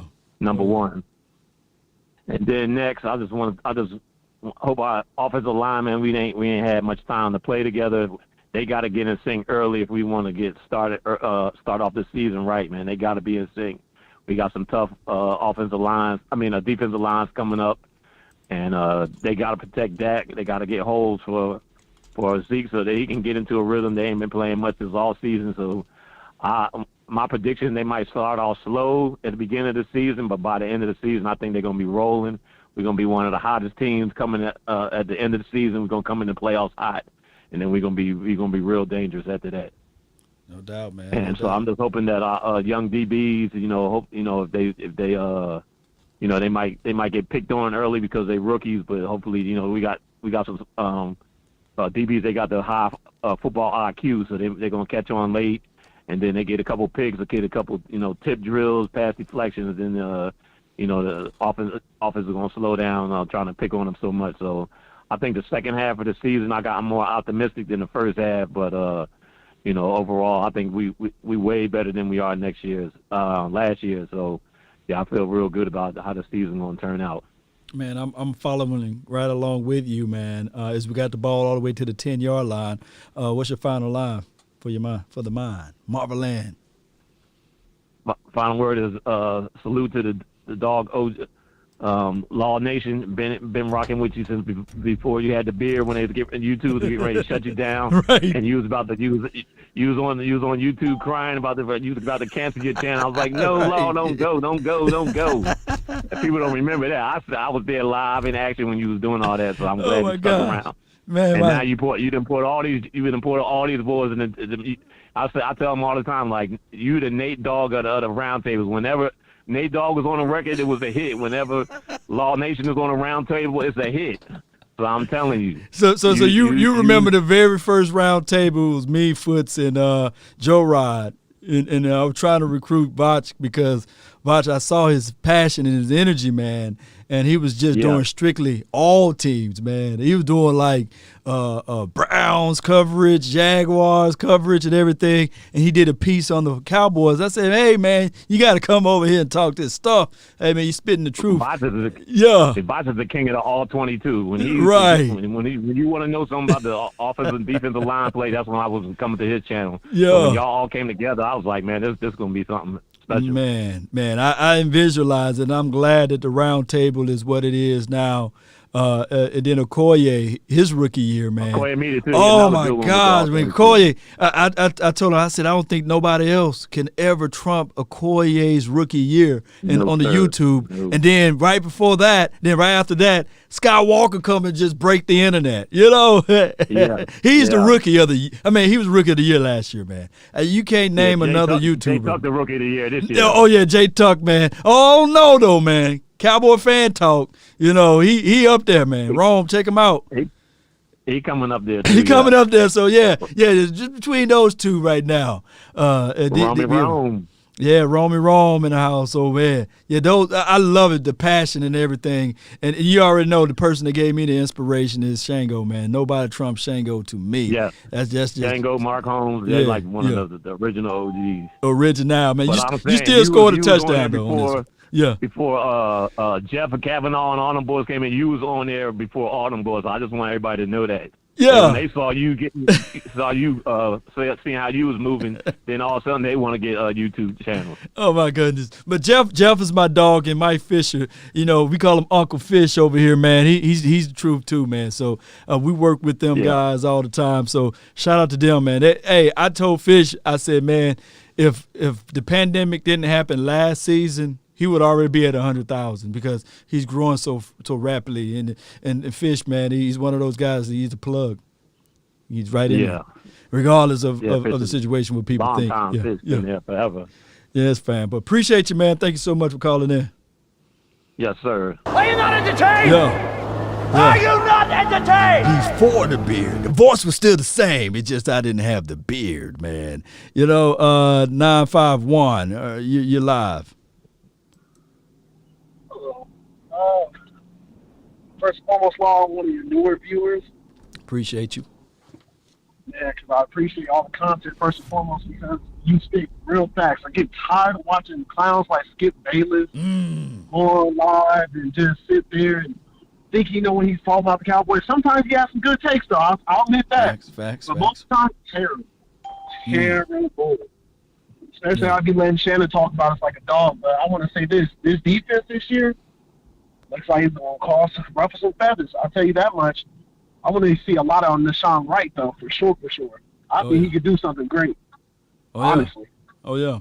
I mean, I think he's going to bring that energy, man. Even his mom pulled me to the side today and said, that's my baby out there, number 40. I heard you talking about him, but let me tell you what's going on, And I love it, man. She had a lot of energy, and she watched the show. She might be watching now, by the way, but go ahead. For sure. Hey, I'll tell you this, too. It's his length. That man is crazy. Because I think, for example, if they line him up on Mike Evans, I want to see that week 1. I want to see at least once. Just once. You think he's ready for it? I wouldn't say he's ready for it, but it's going to be that taste he needs, Especially, I played, so it's like, once you get that taste, it gets you better prepared. Yeah. Yeah, true that. Yeah, I can't wait to see it. Thank you for walking me on the show. Oh, anytime, man. Feel free to call in. And what's your name again? Ronnie Carter, man. Carter. Okay. Appreciate you. All right. Take care. Yeah. You as well. It's a good call from him. Yeah. I'm giving one of these. I forgot I had that drop over there. Ronnie, appreciate you so much. We got the 918. You're live.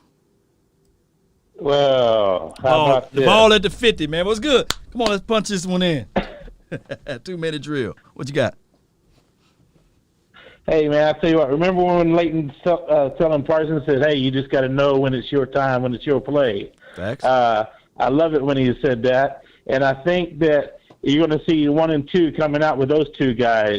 I think Leighton has a chip on his shoulder a lot like Zeke does, because he didn't have his best year last year. And I think he's going to come out this year and play better than he has in a long time.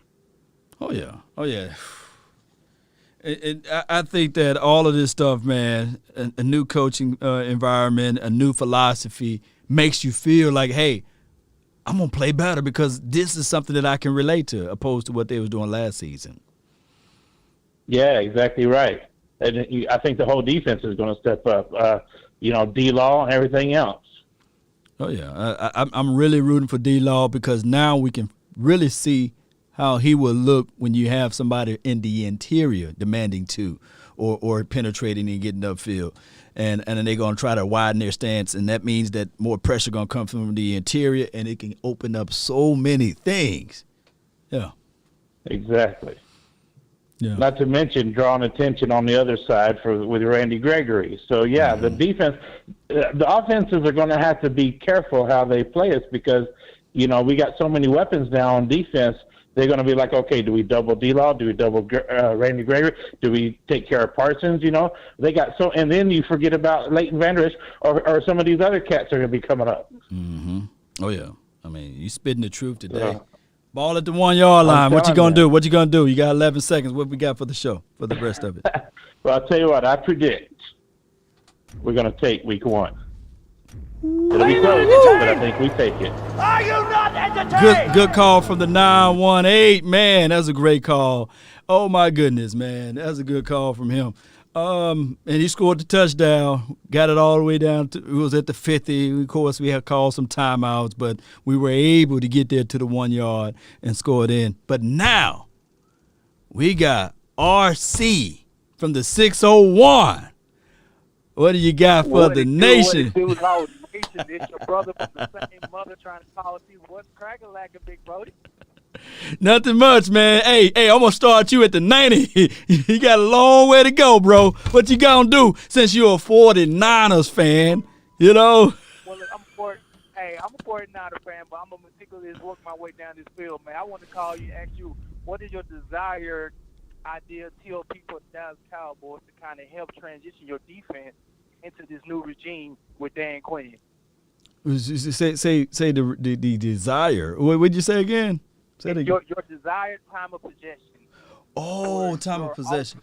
To help your defense transition with the new defensive head, with the defensive coordinator. Oh, yeah, shook you up with this one, huh? I know you did the stats. That's why I'm trying to think, because I know you. Hey, for everybody that's watching, this is the guy that put me in retirement on Madden, by the way. You know, I was speaking highly of you, you know.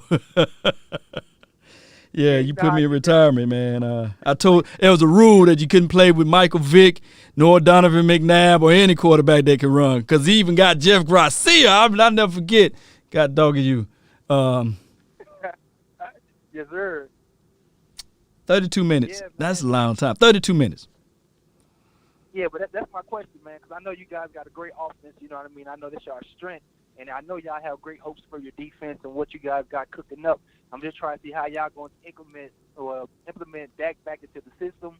You don't want to put him in a very bad, precarious position, throwing the ball a lot, but trying to transition, where you got that running game, marrying with that passing game to make sure that defense ain't on for a long, period of time. So just trying to see what you guys would desire,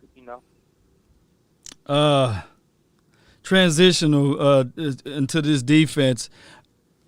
I was looking at it more so like week 4, week 5 down the line of when these guys get continuity and rapport to pick up the defense. But I'm just looking at it now. Let me turn the timer off for you, man, because I'm going over time.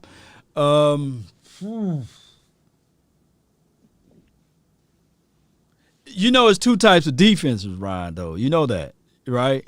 Yeah. There's defense that can take the ball away. Then there's defense that is known for stopping the run. And then there's defense that teams like the team know that they are weak in so many areas that you need to have the large amount of time of possession, right? Because it didn't matter for the Ravens whether or not you had the ball for 50 minutes or whether or not you had the ball for 2 minutes. They slap you in the mouth. It didn't matter that much for the Seattle Sea Chickens as long as they can get pressure, and they was intimidation type of style of defense, right? Every play, they looked down on you. Every play, they did that type of stuff. I see pieces with this Dallas Cowboys defense, but dog it, I can't say for sure of what I would rather have, a time of possession or a team that can just take turnovers and cause turnovers and fumbles and things like that. Yeah, because I know y'all, right now, y'all have it's a mystery for you guys. I don't think y'all have that identity just yet. So, Facts. I'm not sure, do you guys necessarily pin your ears back, or are you guys going to be great in the run? Or I'm not sure, y'all haven't been a really great turnover, team. So is this year, which one will you desire the most? If y'all like top in turnovers and, change of possession, so the ratio is, in favor for you guys, or a team that can methodically use the run game, but also have the fear and the threat of going vertical and also stretching the field through the 50s as well. So that's kind of like, trying to look from the outside looking in and seeing what you guys are looking for as far as the identity of this defense regime that y'all got coming, where a lot of these new players come in and trying to bring in, that new system. Well, earlier in the show, about 3 hours ago, because I've been live forever, we had Coach Marv, and he just made another donation. Appreciate you, Coach Marv. He was talking about, hey, if we can run the ball, of course, that's TOP, that's time of possession. But I just look at it like this. We're gonna be able to run the ball regardless because of Tony Pollard and Ezekiel Elliott. But I believe that this team, I would prefer a team that can lead in takeaways and turnovers. I just think that goes a longer way for this young team when he's young. But primarily, I would rather for us to also stop the run because I'm picky. So you put me in a corner right there, and you one of the first callers to really put me down like this because I don't really know what type of defense that I really, really want right now. But damn it, give me the turnovers and takeaways. I'll take that. Now, see, man, but that's cool because I asked that question because you guys have divisional opposers. You know how many times y'all play them per year. Right. So a team that's want to counter. I guess you want to build your defense to go against the players with teams that you want to play against the most. So you got the Giants, the Eagles, and Washington. So you want to make sure that, like you said, you desire to have that pressure on them quarterbacks who could be young, not that experienced, to necessarily give your DBs some chances to get some picks. Do you trust your DBs? So are they good catchers of the ball, can intercept, flip the turnover, flip the field, be able to move the ball back forward, give to Dak, give him some opportunity to stretch it out, get some deep calls because your defense is good at turning the ball over. So, just one question to kind of get you guys, thinking about what you want out of that new defense scheme y'all got coming. Well, we'll find out, man. But you, on the other end, your defensive coordinator is gone. So I don't know what your defense is going to look like over there in 49ers land. We good to go. Huh? We good to go, man. We ex-Pro Bowler, D'Amico Ryan's now taking over. If this was any other team who has a former All-Pro linebacker come in, taking in the official and taking in the defensive position, people would be talking about it more often.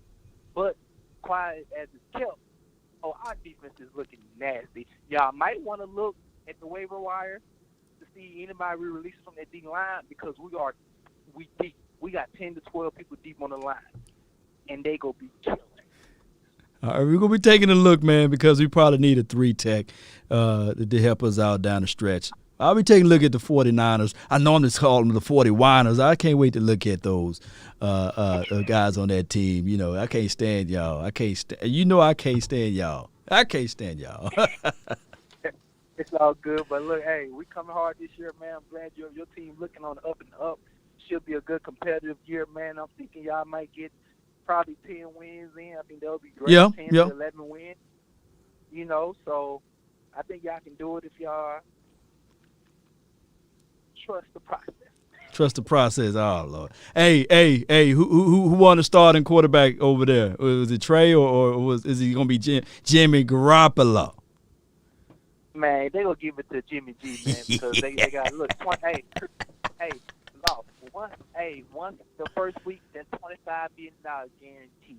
They would have been let him go if they weren't willing to pay him that $25 million. So you can't pay somebody $25 million to be a glorified backup quarterback. It's too much money, man. So I think they're going to give him a chance to play maybe for the first 8-9 games and eventually allow the young rookie to get in there and do his little thing. That's y'all mistake right there.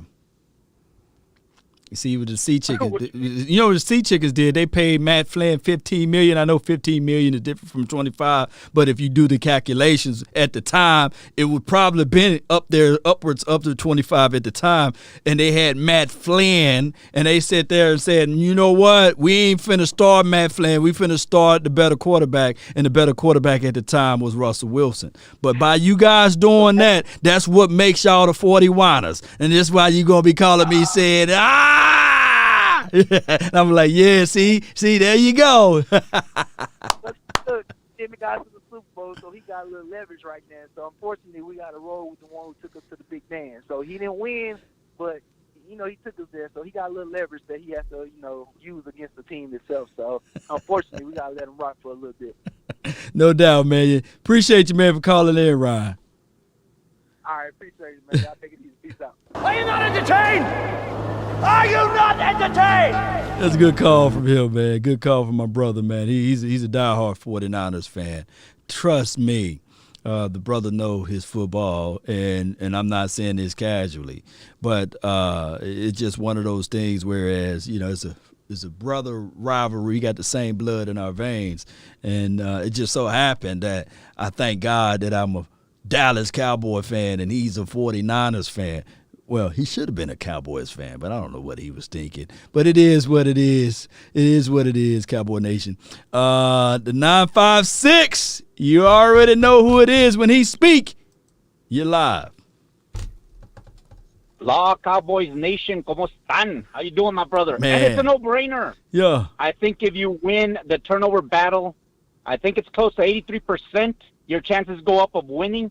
So give me the takeaways. Yes. What have we been complaining about for years. Our Takeaways. defense does not get takeaways. Give our offense more chances. So give me those takeaways, Law. You ain't hey, I know like the safe and comfortable defense is what we probably need, but what we want right now is like what you said. Throw those numbers out again. You said 80-something what percent? I think it's 83 or 84%. If you win the turnover battle, you win the game. The one that wins it is the one that wins the game. Again, it demoralizes you. One of those takeaways could be a pick six. A fumble run back for a touchdown. Again, short it field. demoralizes opposing teams when you take the ball away from them and you give your offense more chances. NFL average, I think you're going to have, 8 drives for your offense. If you can give them more, especially one led by our franchise quarterback, Dak Prescott, you've got a better chance of scoring points. And what's the name of the game? Score points. Oh, my gosh, man. Oh, my goodness, man. The lunatic, man, you coming with all of this good stuff, Now, man. And I'm getting ready for week 1. Now, let me ask you, what is a 387-year-old quarterback who played when they had no face mask on their helmets? What's the easiest thing for him to do? Hand off the ball. Tampa Bay wants to run. That's why our rush defense. Now, when Carlos Watkins signed for a sandwich and like a bag of chips, I thought, oh, my God, we signed somebody from the 32nd ranked defense of Houston. That guy's going to be a camp body. Guess what? Dan Quinn got a hold of him, and you know how they say the right coach and the right system? They're even talking about heavy snaps, maybe even him starting at defensive tackle. So they're going to have their teams are going to want to run on us. They saw the film from last year. They remember 5.5 yards a rush. They're going to challenge it, and Tampa Bay wants to do it. Heck, you never know when TB12's arm is just going to go, boof, it's gone. Just like Roethlisberger, just like Breeze discovered last year in the postseason. He didn't have it downfield. Teams will see that. So I want Watkins, Urban, Bohanna, those guys. They're going to be tested. But Dan Quinn loves that. Now, the only thing I know, we are humans. We go with what we know because we trust what we know. Anthony Brown will probably start, but I want him on a short leash. Oh, yeah. We know what he is. We know what he is. If I'm going to sink or swim, I'm going to sink or swim with my future. That's Kelvin Joseph or Nashawn Wright, whichever one is hungrier. Keep him on a short leash. I will understand why they start him, but the moment they start picking on him, let's see our future. Let's see what we're going to have. And we saw Kansas. I've told you earlier, Dallas and Tampa Bay is what we expected in last year's Super Bowl in Kansas City and Tampa Bay, but Kansas City lost their 2 starting tackles.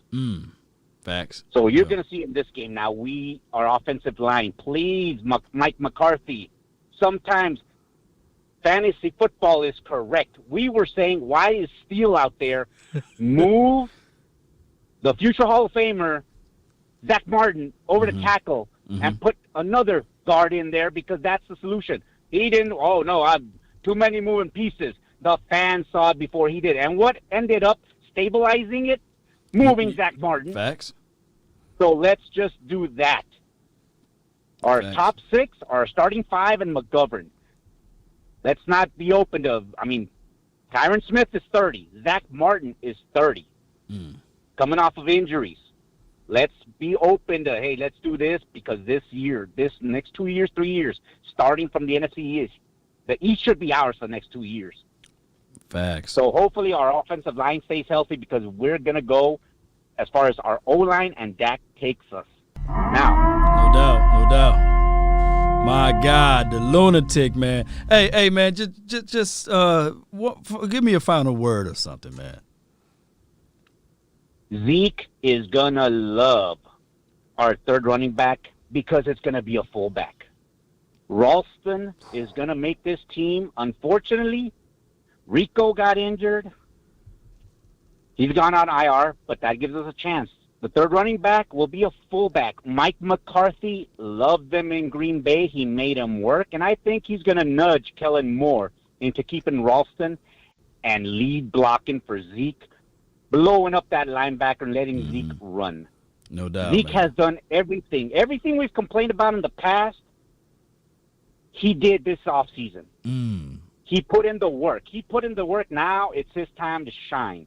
And we're going to shine week 1 against Tampa Bay.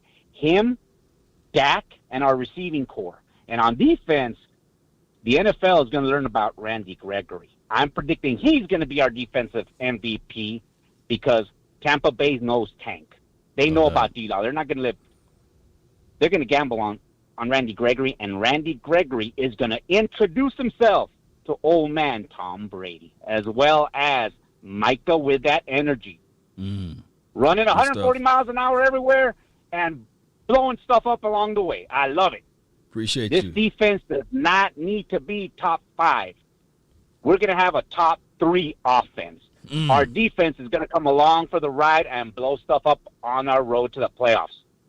No doubt. The lunatic, man. Appreciate you so much for your words there, man. Thank you so much for calling Law, in. thank you very much. It's a great way to start the weekend. Let Cowboys Nation, what are they happy about? What worries them? Because we're on our quest for 6 again.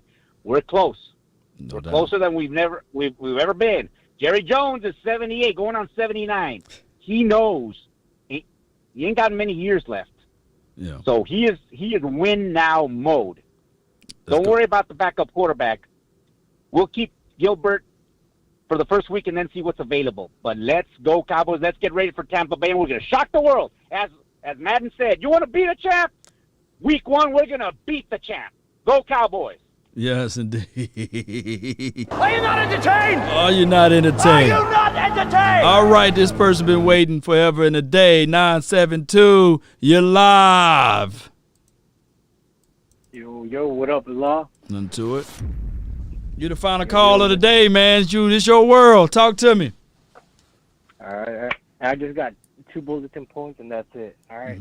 I just want to go over the past and just the future.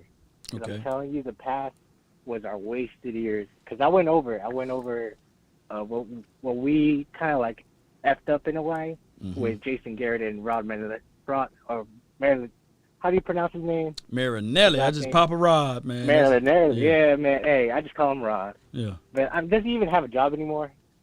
He's down there in Raiders land, I believe. I think he's down there. Anyway, yeah. I just want so going to my point is 2016 to 2019. If you go back, I'll send you a link. I'll send the link right now. But if you look on the link, there's about like 6 or 7 potential starters or key role players throughout that era that Jason Garrett or Rod Marinelli drafted. And the only draft that saved their ass was the 2016 where they drafted Dak and Elliott. Facts. Dak just fell on their laps.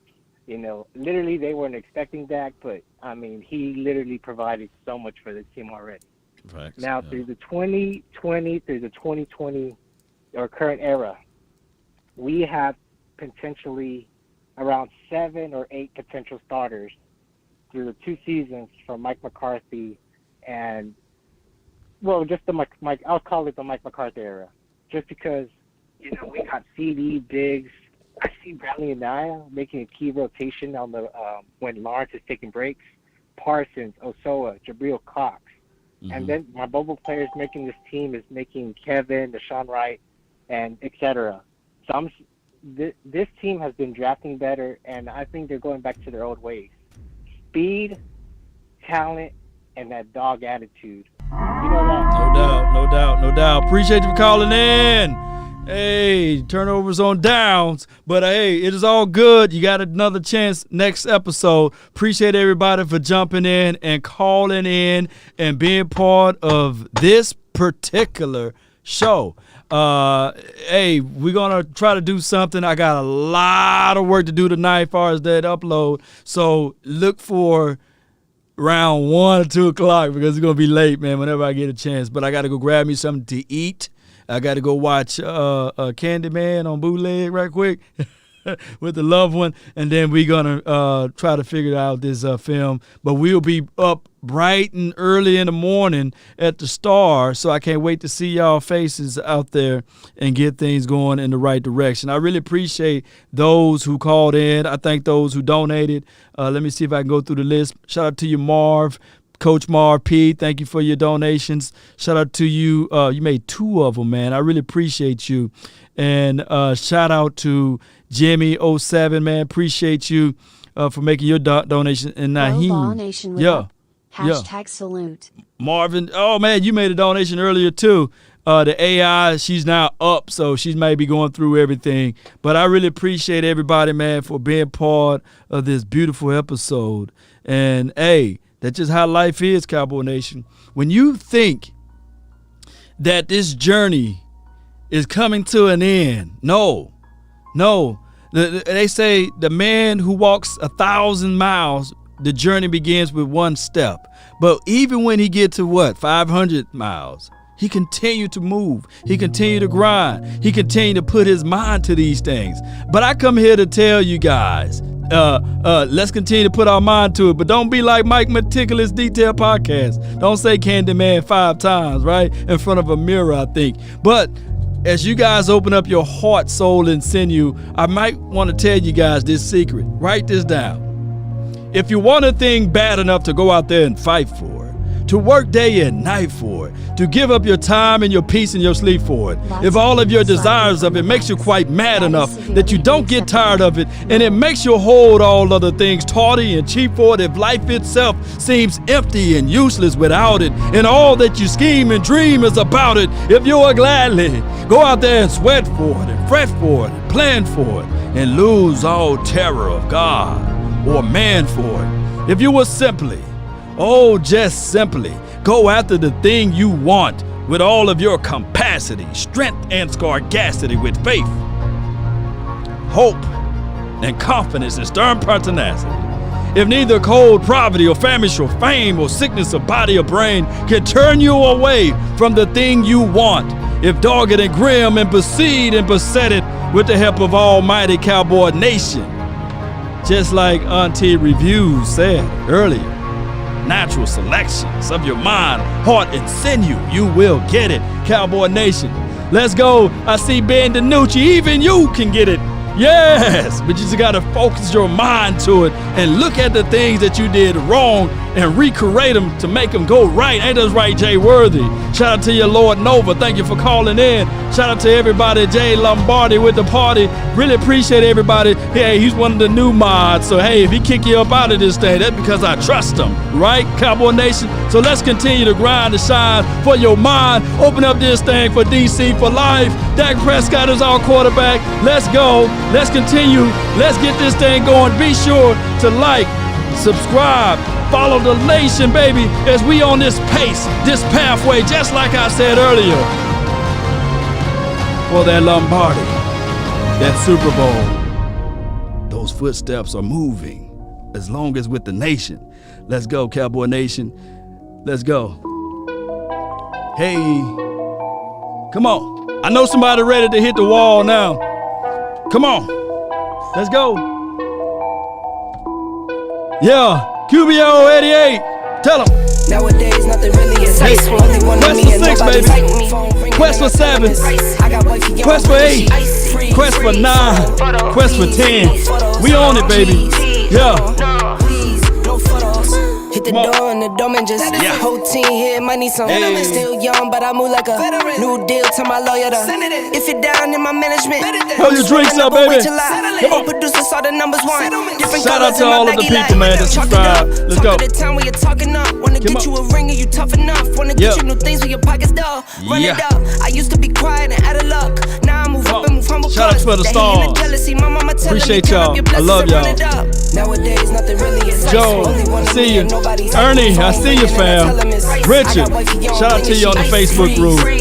Yo, come on. No photos, no, please, no photos. I keep giving game away. Yeah. I put game on layaway. Law. I got paid to play today. Nation. I get paid to stay away. Come on. I get paid on rainy days. I might make it rain today. Yeah. I got paid off pain today. Thought it take What we the tell pain him? away. Ethan.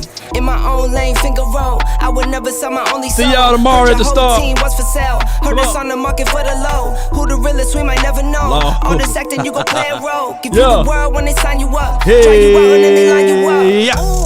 Now you're looking, I ran up a check, I Come might on. do it again. Might do it again, Enemies baby. close, had me thinking they're friends. 10 toes down, I'll be free until the end. Crib outside the city, I don't physically Peace out, the For Nucci. too many years, I'm just waiting for the wins. I'm in debt to no one but the one who took my sins. I do it for What we real, tell there's 'em? no reason to pretend. If I do it once, I do it again. Oh, put down where y'all are from too. I always love to know that and see that. Oh, by the way, if you made it this far and you have not subscribed to this channel,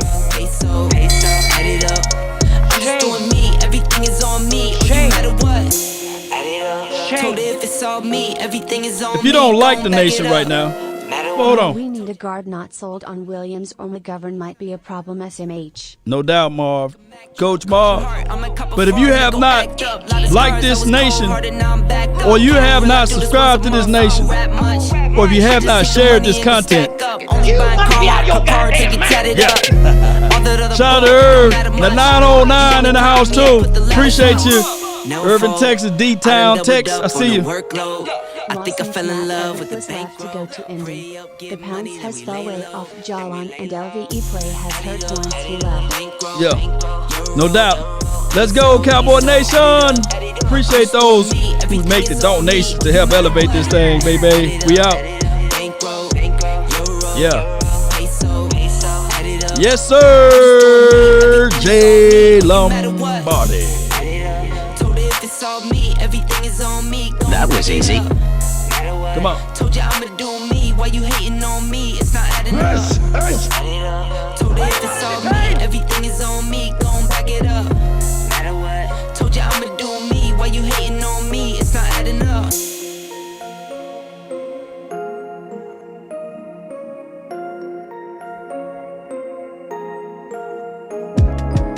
All right. Come on, baby.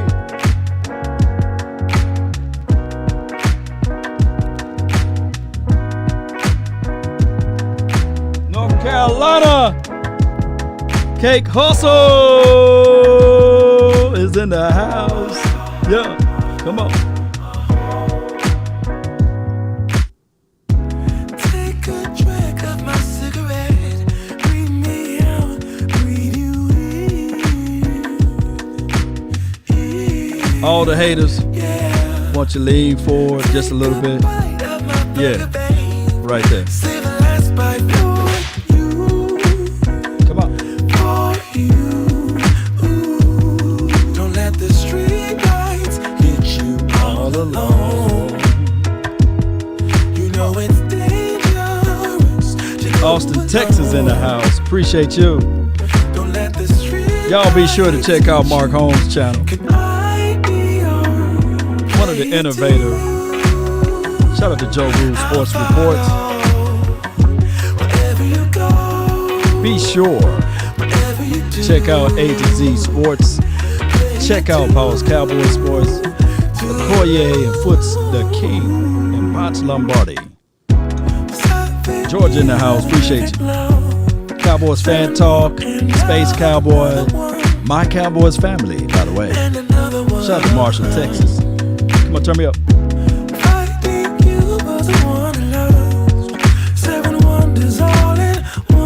Cowboys fans only. What we tell them? Don't let the street lights Tar Heel Stadium. Here we go. Pete Prescott. Yeah. Shout out to Danucci. JMU. Shout out to the Polynesian Warrior as well. Austin, follow you.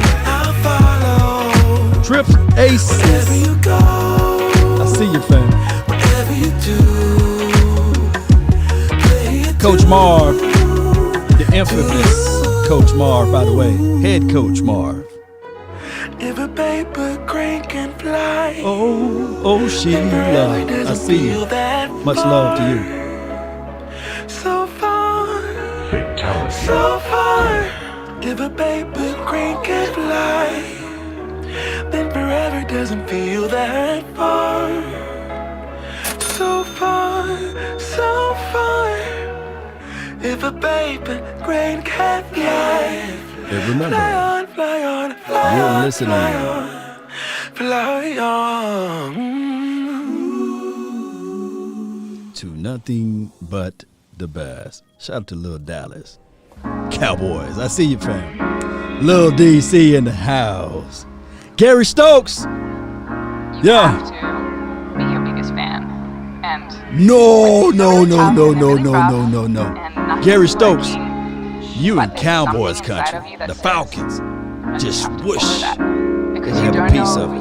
Let's go.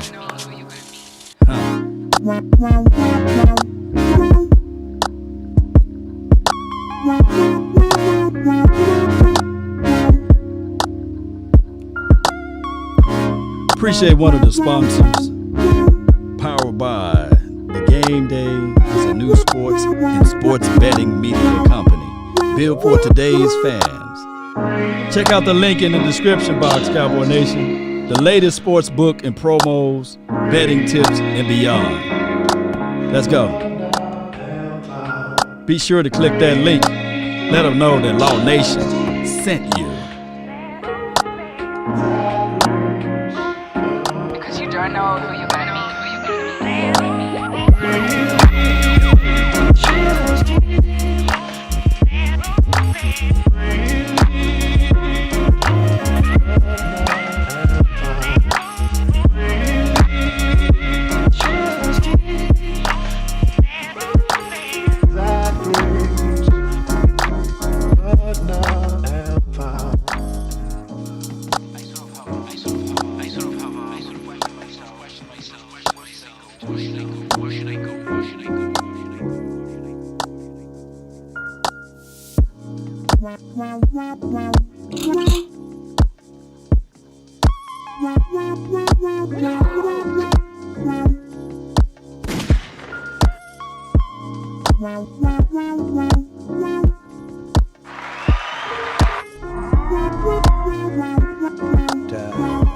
I want me some glory hole.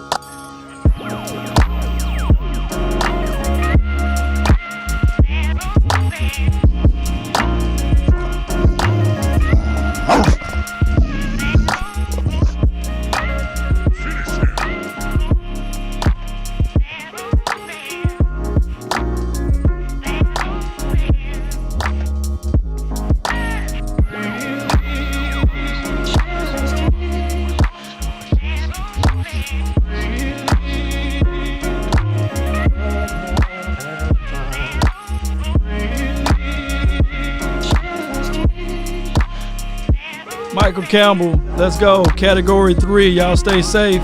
We out until next time.